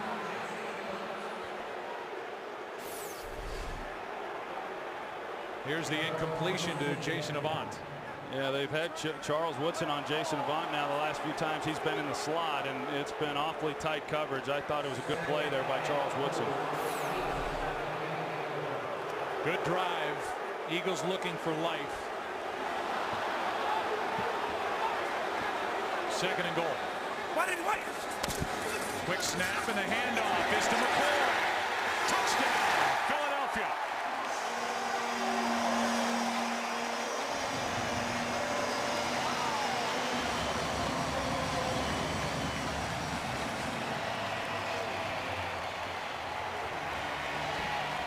A pretty good job up front. You're going to see right guard Nick Cole. He's going to block here. Harriman's going to block here. And then you've got LaShawn McCoy going right down the middle of it. Just good execution there of creating a nice lane for LaShawn McCoy and then breaking a tackle at the end of the play for the touchdown. McGlynn, who's now at center, got a lot of the jersey of B.J. Raji as McCoy went by him. This to make it a 10-point game. And the 3-time Pro Bowl quarterback, Michael Vick, takes the Eagles down the field. He has given the fans here packed into the stadium hope. Philly down by 10. It was obvious from the start. Andy Reid wanted to establish Michael Vick early. Little did he know, Reid would lose his starting quarterback, the young Kevin Kolb, to a concussion. Vick with a 31-yard run on that last drive, and when he accomplished that, he became the third quarterback in NFL history to go over 4,000 rushing yards. Joining longtime Eagle Randall Cunningham and Steve Young in that category. Here's Jordy Nelson. And Nelson with a good return. Akers can't bring him down. And it was Moses Foku who from behind saved a touchdown. 51-yard return by Jordy Nelson. We'll take a break and come back. Packers have it up by 10. So much has been written about the return game of the Green Bay Packers coming into the season. Will Blackman came up with an injury settlement, couldn't come back from knee surgery in time to start the year. So Jordy Nelson gets the job, and he comes up with a big return, 51 yards. To set up the Packers first down, and Brandon Jackson carries it into Eagle territory, picked up 2. Yeah, I mean, you go back to the return by Jordy Nelson, just nobody getting off blocks. You see there, Joselio Hansen, he's not able to get off a block and make a play, and your offense is finally able to get something going and get back into this game, only to give up great field position to this Packers offense because of poor special teams coverage. So pressure on the Eagles defense to come up with a stop. Now second down and 8.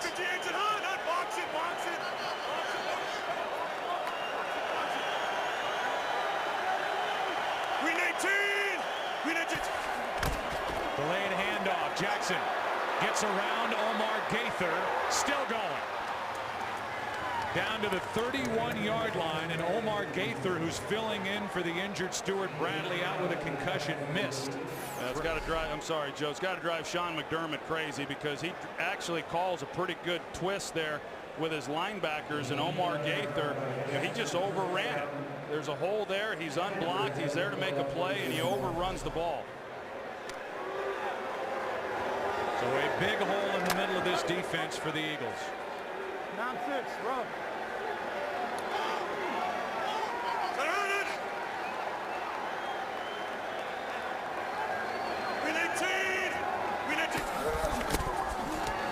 Jackson again, and now he's brought down behind the line of scrimmage. Bunkley is in there for Philadelphia.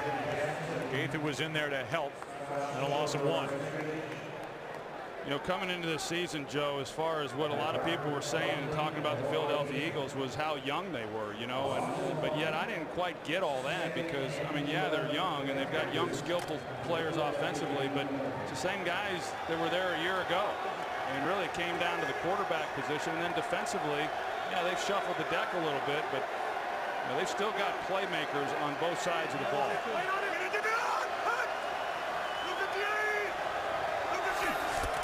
Second and 11. Rodgers, Jennings, open, touchdown Green Bay. And Aaron Rodgers made it look easy. Greg Jennings into the end zone. Driver got the first, and now number 85, good for 32 yards. Well, Hobbs doesn't do anything. You know, Greg Jennings, he jumps outside, and Greg Jennings just runs right by him, and Aaron Rodgers had all day in the pocket. Good job up front by the interior offensive lineman, gave him a nice place to step up. No pressure on the outside. But that's what you do in pre-practice warm-ups. You know, that wasn't even against a defender or against a rush. And it's 27-10. So the quick answer by the Green Bay Packers, and Ellis Hobbs just shaking his head.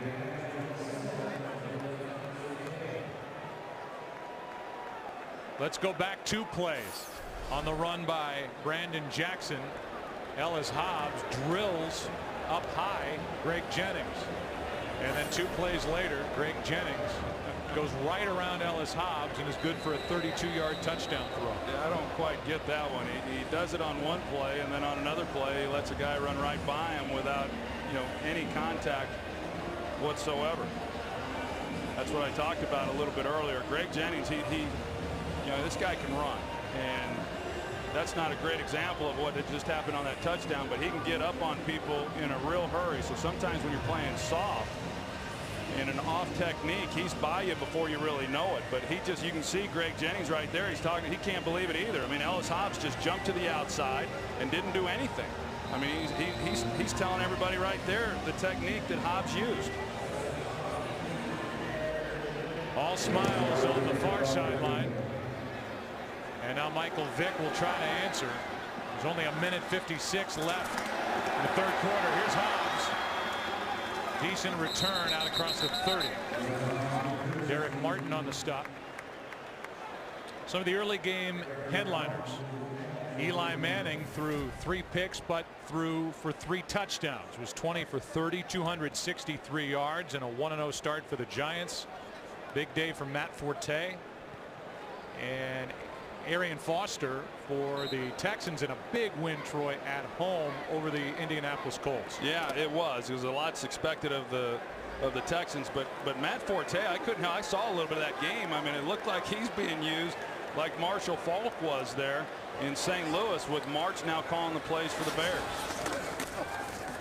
Vick slings it, pass is caught by Jackson, who goes backward to the 35, a gain of only 3.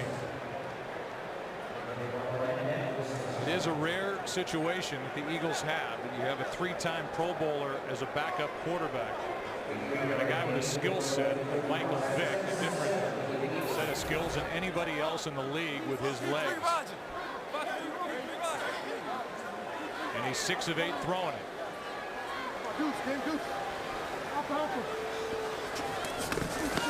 Hand off to McCoy. Pickett in on the stop.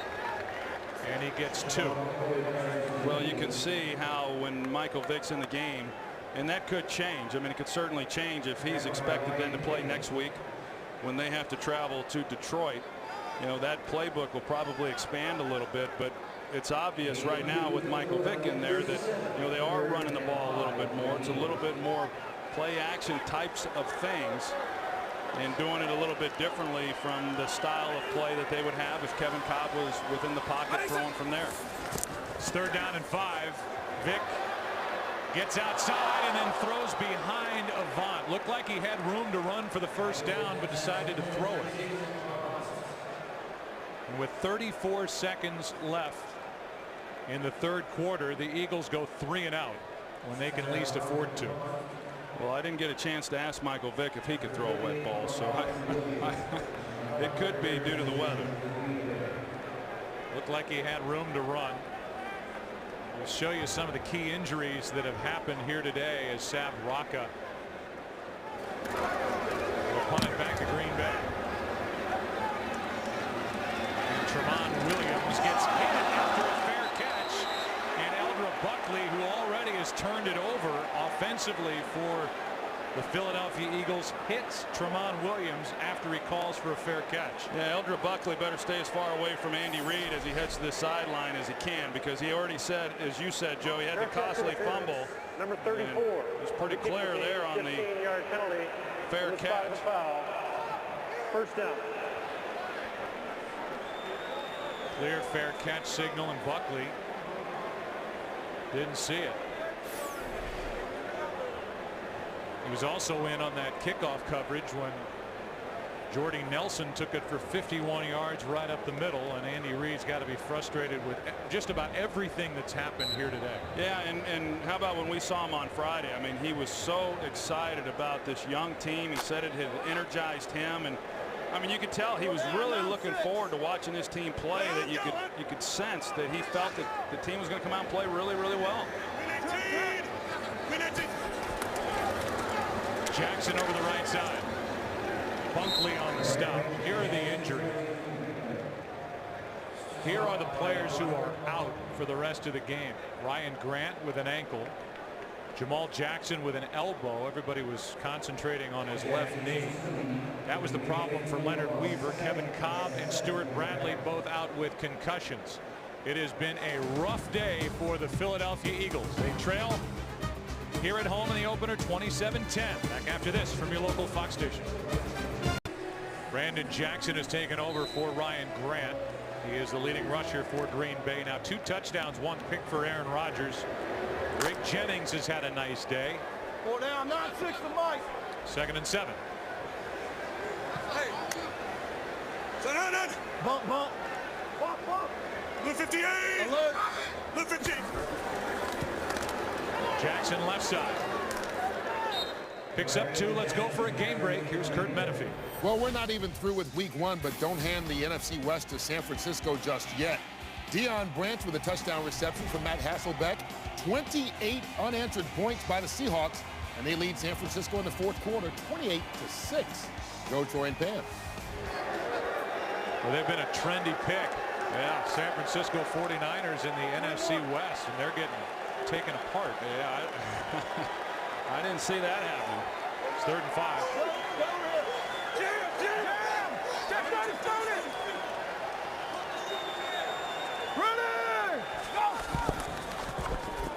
Rodgers throws, and the pass incomplete for James Jones.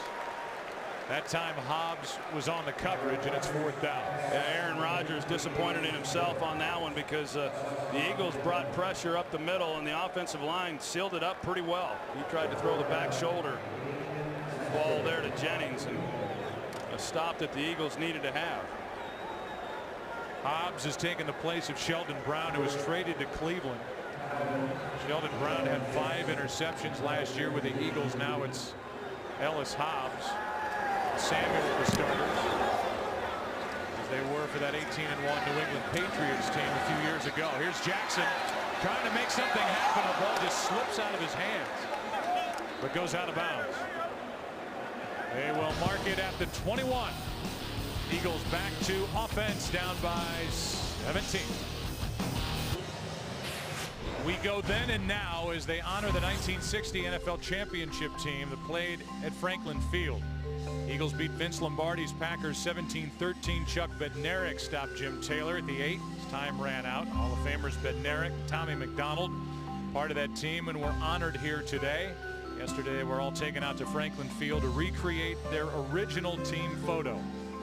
And that's why the Eagles paid tribute 50th anniversary wearing the throwback jerseys.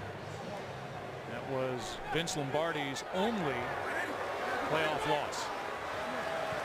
Only one word comes to mind when I see the Kelly green. That's pain. Here is a throw by Vick as he hits Macklin underneath for a first down.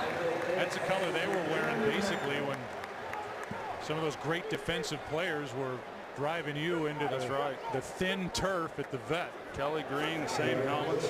I saw those and I thought, oh my.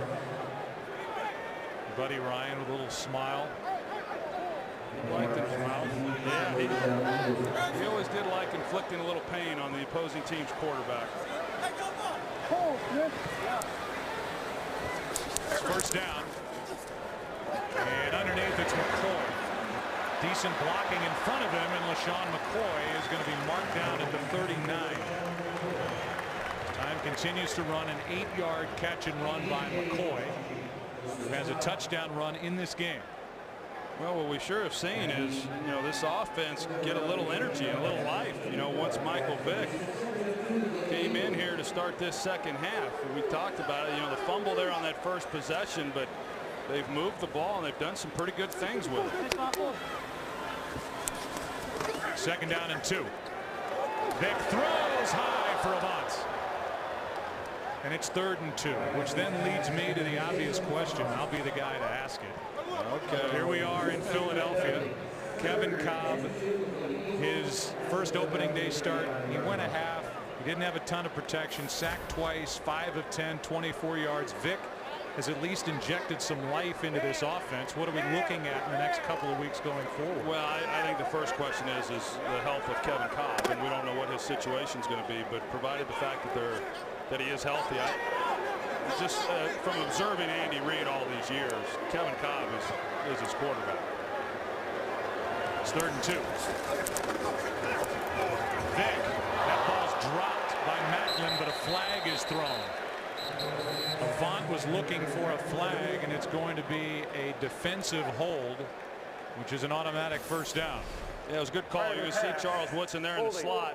Defense, number 21, 5-yard penalty, automatic, first down. You can bump him within the 5 yards, but you can't hold a guy and keep him from continuing on his route. And that's what Charles Woodson did. It's where there were people in this league, respected people, who thought when Charles Woodson left the Raiders in 2006 and came to Green Bay that he was finished. Yeah, I don't know if I'm respected, but I was one of those guys. I sure did. And I'm not so sure Charles Woodson didn't think that maybe he was done, but I think he rededicated himself and realized that he needed to pick it up if he was going to have better play. Here's one to Selleck. What a throw and catch.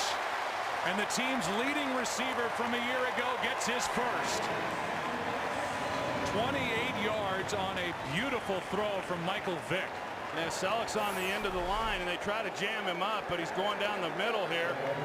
And a well-thrown ball by Michael Vick. You can see there's just not a lot of space there. You've got to get that thing over the linebacker pretty quickly before those safeties become a factor, and Michael Vick was able to do just that.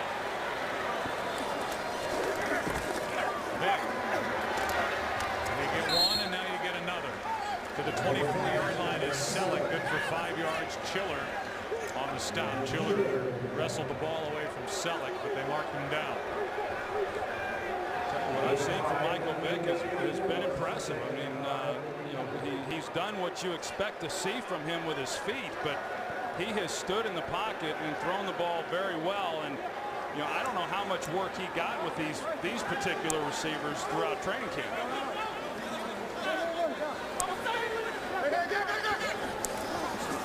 On second down, good pocket, and the pass is caught by Jason Avant.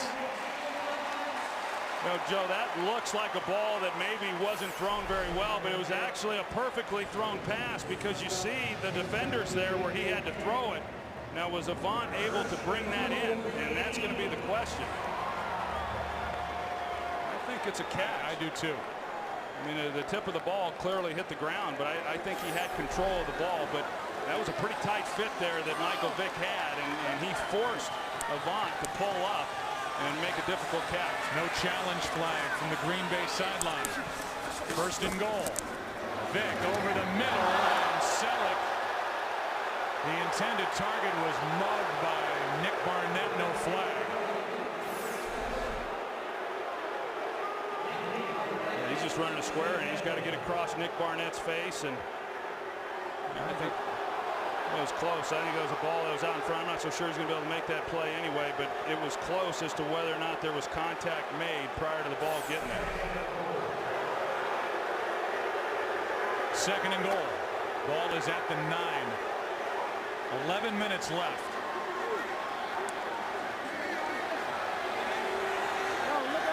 The Eagles have got to get this ball into the end zone. Blitz. Vick is brought down. And the play is made out on the edge by a rookie, Frank Zombo.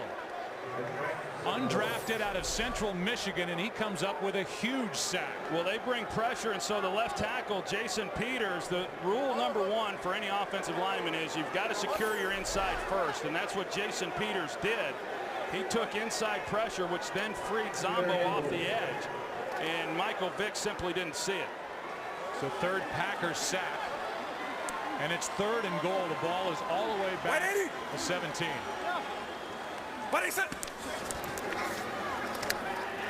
Protection for Vick into the end zone. Touchdown, Macklin.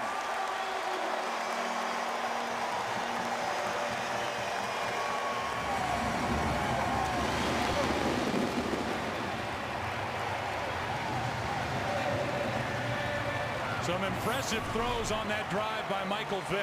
Good block here by Nick Cole. He comes off of it on the twist, picks up Clay Matthews, who's been disruptive all day, gives Vick a chance to step up in the pocket, and really a nice route by Jeremy Macklin coming back and then making the catch. Michael Vick, 12 of 17 throwing at 124 yards. Now the touchdown. He's rushed it for 77 yards. Vick is responsible for 201 total yards of offense.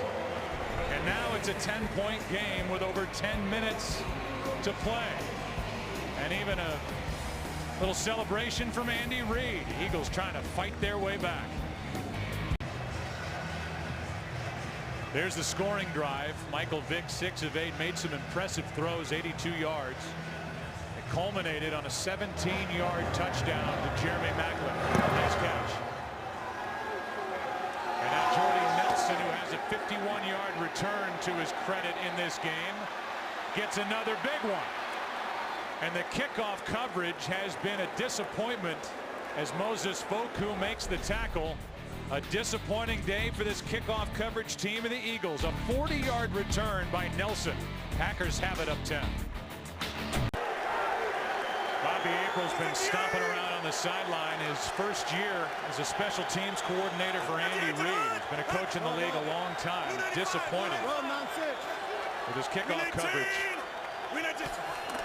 Trying to slow down Jordy Nelson. Aaron Rodgers throws it away in the direction of Greg Jennings. 2nd and 10 with 10 minutes left in what is now a 10-point game. Well, right now the special teams, the last 2 returns have been atrocious. They get the ball on the 50-yard line, they get the ball on the 40-yard line. Offensively, you go down and you make a game of this, and it's hard. It is awfully hard on a defensive unit to not give up points when you're handing the ball to any offense, let alone an offense as explosive as what this one can be on the 40-yard line.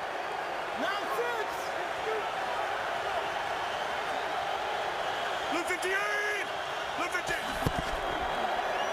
Jackson goes sideways and now backward. Lost 2.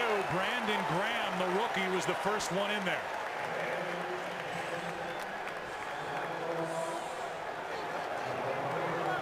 Good job up front by everybody involved with that Eagles defense, collapsing the pocket there and not giving them anywhere to run with the football.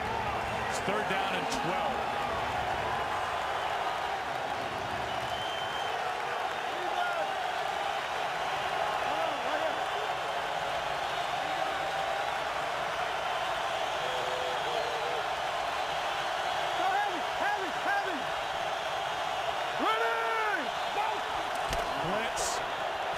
Packers pick it up. Over the middle. Pass intercepted. That's the rookie Nate Allen. And he takes it to midfield as Aaron Rodgers throws his 2nd pick of the game. That wet football took off out of the hand of Aaron Rodgers into the belly of Nate Allen, and the Eagles have life, down 10. First NFL interception for Nate Allen, who ironically was taken in the 2nd round with a pick the Eagles got when they traded Donovan McNabb to the Washington Redskins. Sets up the Eagles at midfield, and that pass is behind Deshaun Jackson. We'll go back and take a look at the interception, and you're going to see Donald Driver coming through here. The Eagles bring pressure, but it's blocked up beautifully. And this, as you said, Joe, I think it's just a ball that got away from him because of the rain and the moisture that's in the air, because he had a chance on Driver, and Driver points out the blitz there by Hansen, and Mark Tauscher, the right tackle, does a great job. But I think that one just got away from him. And you talk about Nate Allen getting his first interception, and he won't have an easier one no matter how many more years he plays. 2nd and 10.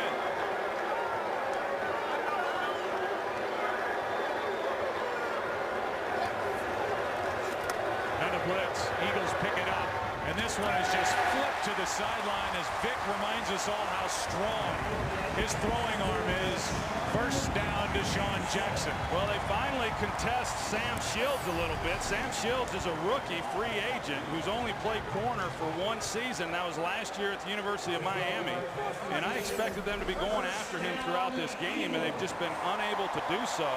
And Sam Shields knows that he's playing against one of the fastest guys in all of football, and he's giving him a lot of cushion out there on the outside. I like the way Vic has this team run up at the line, ready to go. Calling the play, not huddling, as Vic pulls it down. Trying to outrun Colin Jenkins, he does, and he gets knocked out of bounds by Brandon Chiller. A gain of 1.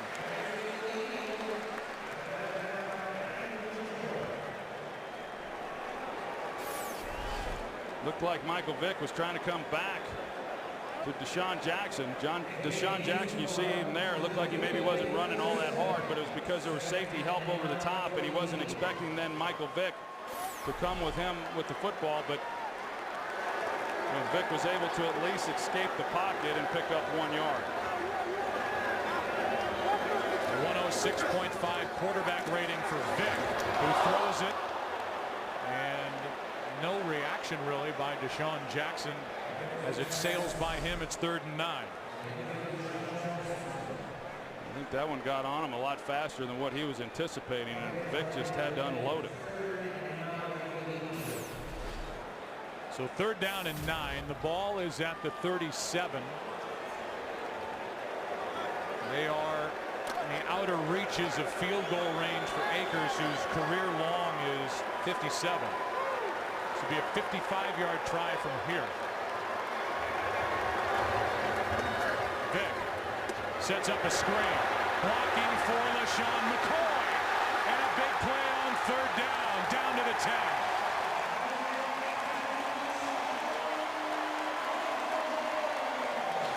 It's just set up beautifully, Joe. Todd Harriman's the left guard, gets out and makes a key block.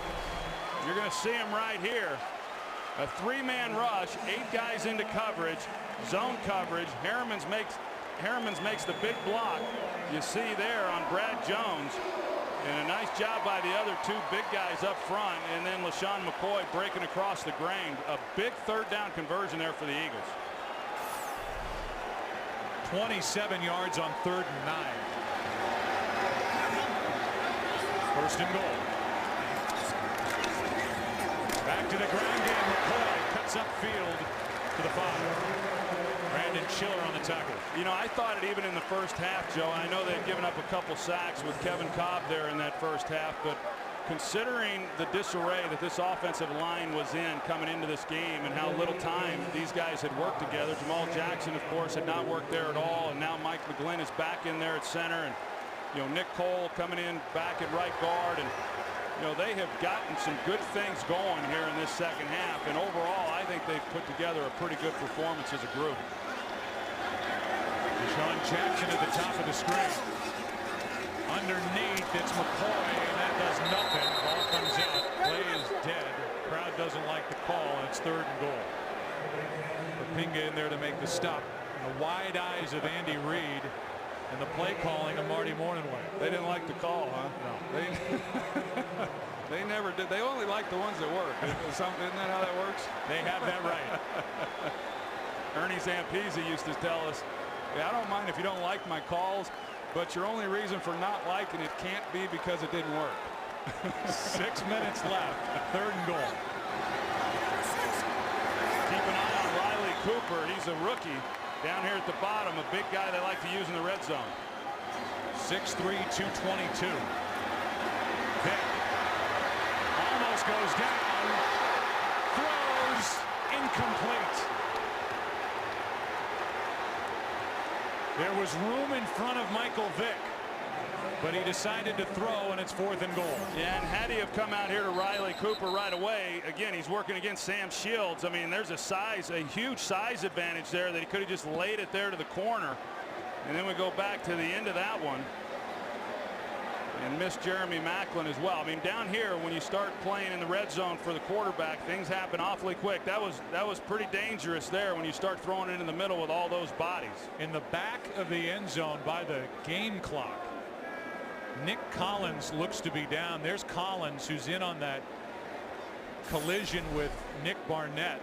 And Collins, his momentum carried him back to that wall, and now he's down getting looked at by the training staff of the Packers.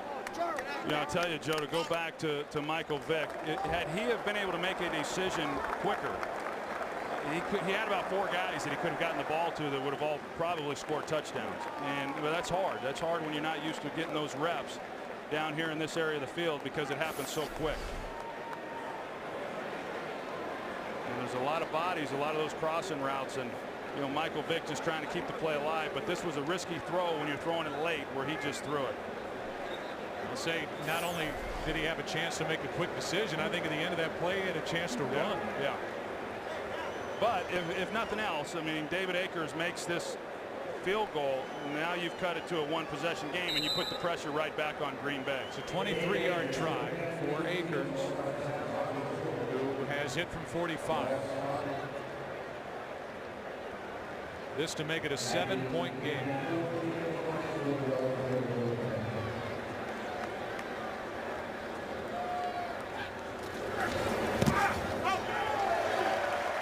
It's 27-20.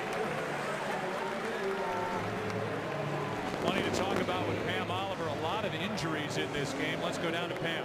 Injuries and field conditions, Joe. With the moisture and rain, footing is going to be a problem as we progress in this game. We saw a big slip there. The equipment people have been diligent about the players cleaning off their cleats every chance they get. We've had 4 football games at this stadium in the last 11 days, including Temple University.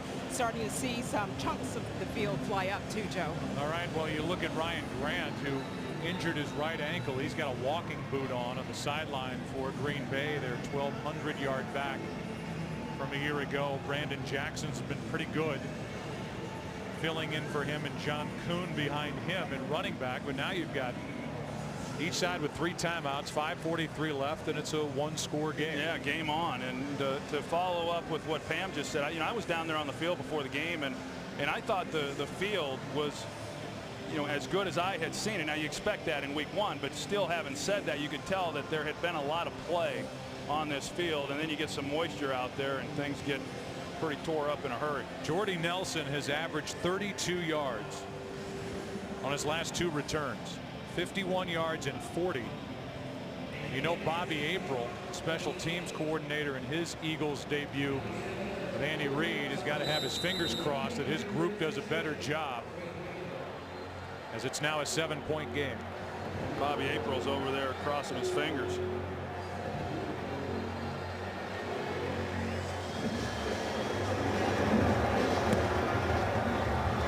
Rather short kick, little air under it, and Jordy Nelson from inside the 10. Jordy Nelson with room to run, and he crosses the 35-yard line.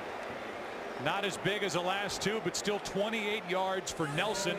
What's coming up on the first edition of the OT? Here's Kurt Menefee. Okay, thank you very much. Coming up next on the OT, we'll have all the scores and highlights from an exciting week 1, including a big upset by the Texans despite a big day from Peyton Manning. Plus, our own Mike Pereira will help us break down that controversial call in Chicago that broke the Lions' hearts. All that and more after your game on the OT. All right, Kurt.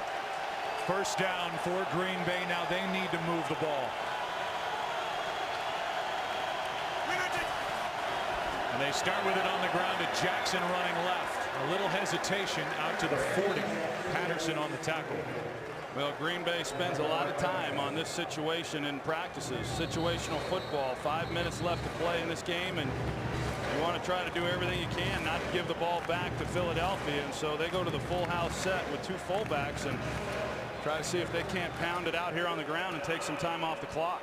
So no quarterback controversy yet here in Philadelphia in your mind. And there's really a different argument you could make. Should there be? That's one argument. Will Andy Reid go away from Kevin Kolb? I think you and I both agree it'll take more than a bad first half here to make that happen. Yeah, I mean, the decisions that went into why he's the starter and why Donovan McNabb is gone are based on the fact that they have a lot of confidence in Kevin Kolb, and I don't think that that's going to change based on one half of football. I think they're in a fortunate position that Michael Vick can come in and do what he's been able to do, but we all know Andy Reid. He's not going to buy into that. I don't think so, but there'll be a lot of conversation about it, and this team has taken off under Michael Vick. Timeout was taken by Philadelphia. Handoff is to Jackson, and a missed tackle by Akeem Jordan. Jackson carries it out near the first down marker. And Akeem Jordan, who's playing on the strong side here in 2010, missed a chance. And it looks like Jackson is still inches short of a first down, and I'm surprised here, Troy, that Philadelphia's spending their second timeout. But they are, with what looks to be a 3rd and inches coming up. Yeah, I'm not sure if Andy's calling a timeout to make sure there's a measurement, or if he's calling timeout in order to try to preserve time, because I would agree with you, Joe, with the amount of time that's left in this game. I don't think that I'd be burning timeouts right now. Well, they called for the timeout. The officials stopped the clock anyway by bringing the chains onto the field, and Andy Reid is walking out there. Meanwhile, it is enough for a first down. And you wonder if they would give that timeout back to Philadelphia because the officials had to stop the clock anyway. If not, and now John Perry's coming over to talk to Andy Reid. It's first down Green Bay, and the Eagles have only one timeout.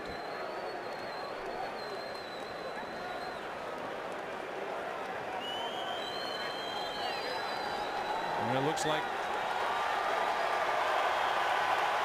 well, let's see. They're going to wind the clock. Well, they gave him back a timeout, so I'm not sure what happened right there. But there wouldn't have been. You see right here the 2 timeouts that the Eagles have. They gave him the timeout back because it would not have made sense for Andy to call timeout when they're measuring for the first down. Well, there's 2 timeouts on our Fox box. I'm not so sure they gave it back. Here's Brandon Jackson. And now Andy Reid spends the timeout. And we're going to have to get clarification. There was a conversation because the officials had to stop the clock for the measurement. And now John Perry is over to the sideline to talk to Andy Reid. He used a timeout there. Question is, did he get it back prior to that last play? You know, and you kind of wonder. I mean, I don't think this would be the case, but I guess begs to ask the question is if he's trying to preserve as much time, because you wonder how much time Michael Vick has had in 2-minute offenses, with the Eagles in camp. But I got to believe that he's worked that. Well, as of now, there are no timeouts remaining for Philadelphia. So it looked like Perry gave him the option, and he said, yeah, we take the timeout. And now there are 5 minutes, 11 seconds left, but no timeouts for Andy Reid. 2nd and 7. Handoff is to Brandon Jackson. He goes nowhere. 3rd down.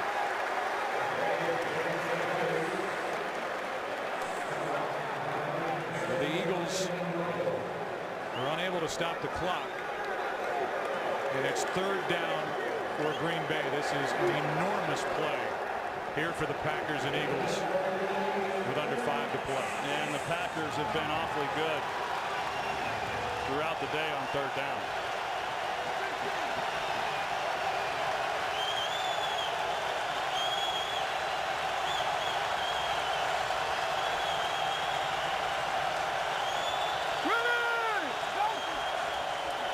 Extra men on the rush. Rodgers throws incomplete, and the Eagles defense holds. Good call there by Sean McDermott, the defensive coordinator. He calls Quentin Michael on the blitz, and you're going to see him come off the edge here. And he's the guy that was unaccounted for and forced Aaron Rodgers to get the ball out quickly. Had he not have gotten pressure by Michael off the edge, you see Greg Jennings clearly. He's got separation and is open for an easy completion. Now Maste in his first year will punt it for Green Bay with Deshaun Jackson waiting. Line drive and a chance for a return. Well covered downfield, and it was Corey Hall, one of the fullbacks of the Packers, making the stop. Just a 10-yard return.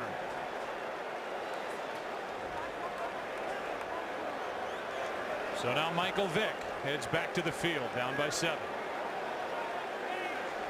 We welcome in a new audience. This was a game that was dominated for the most part through 3 quarters by the Green Bay Packers, but the Philadelphia Eagles have made a comeback, and they've done it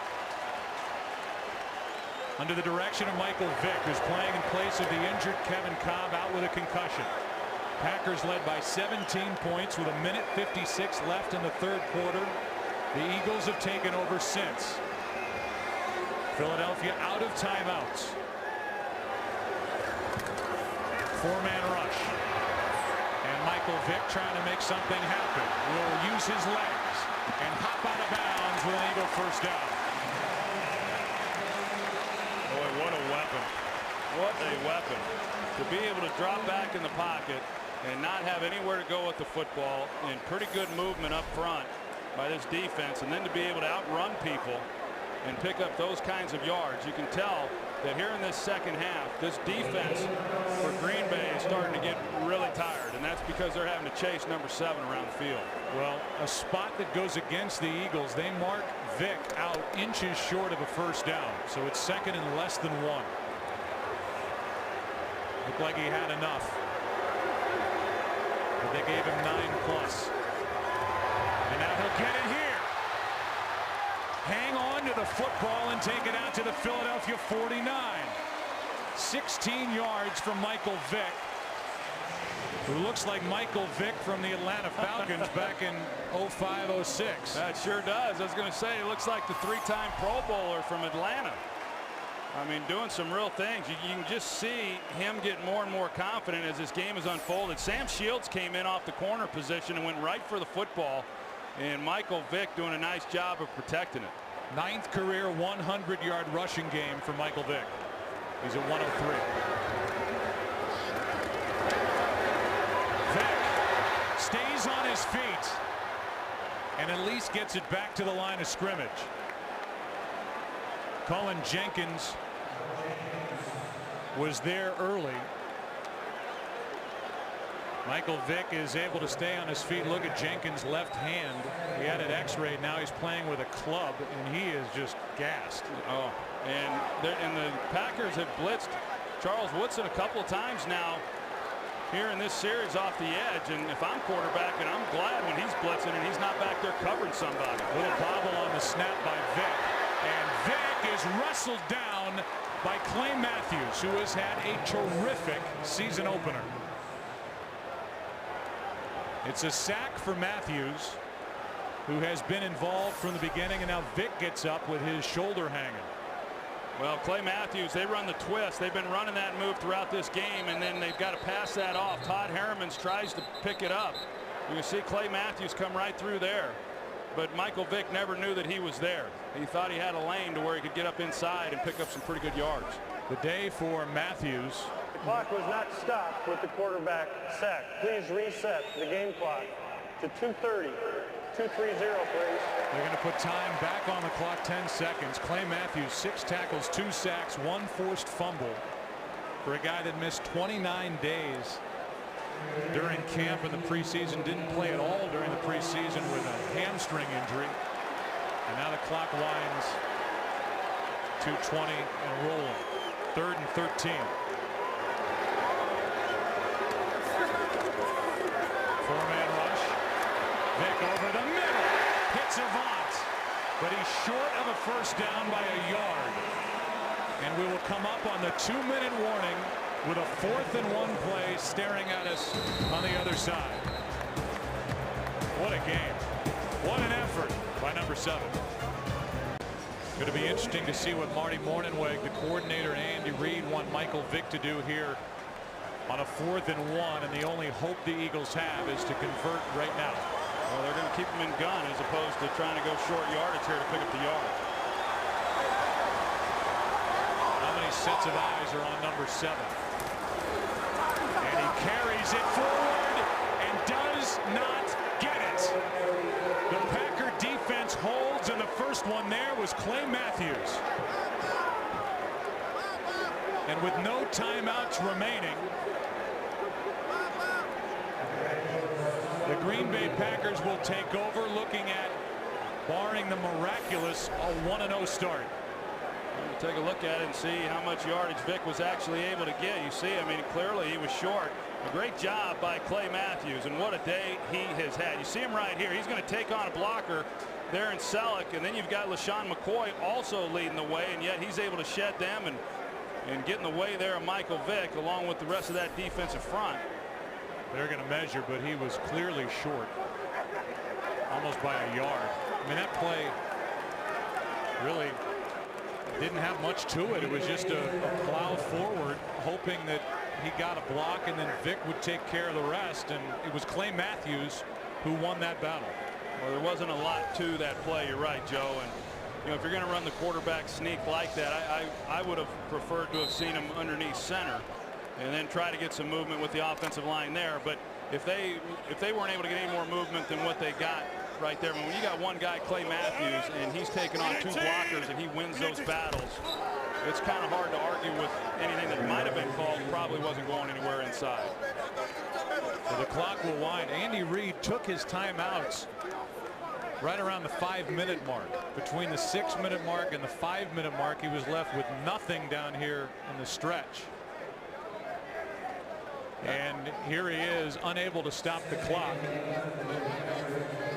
Green Bay Packers will be able to snap it with just over 1:10 remaining, and that will only be the 2nd down play. Well, this is going to be a nice win for the Green Bay Packers, and there's things obviously that both teams have to work on. But if you look at what happened with Minnesota last week and losing this game on Thursday night, the Packers have an opportunity here to gain a few wins here over the Minnesota Vikings within that division. We look back to the last time the Packers won in Philadelphia. You go back to 1962, November 11th at Franklin Field. It was a 49-0 rout. People called that a payback game for Vince Lombardi. We talked about Lombardi's only playoff loss in 1960. It had been 9 straight. Jim Taylor had 141 yards and 4 touchdowns in that game. And that streak will be broken right now. Well, I just think the big thing is going on the road. I mean, it had been 5 years since the Packers had opened up on the road, and they were opening up against a pretty good ball club. And to win this ball game This is a big win for this football team. Well, who knows where the Eagles will go with their quarterback situation, or what the health status will be of Kevin Kolb and Stuart Bradley, who will have to pass the team's doctor's tests and an independent physician's tests to get back on the field. Michael Vick gave it a valiant effort, but comes up 7 points short. We'll step aside here in Philadelphia. Bonus coverage. We go to St. Louis. It's the Cardinals and the Rams. It's Ron Pitts and John Lynch. Packers win it 27-20.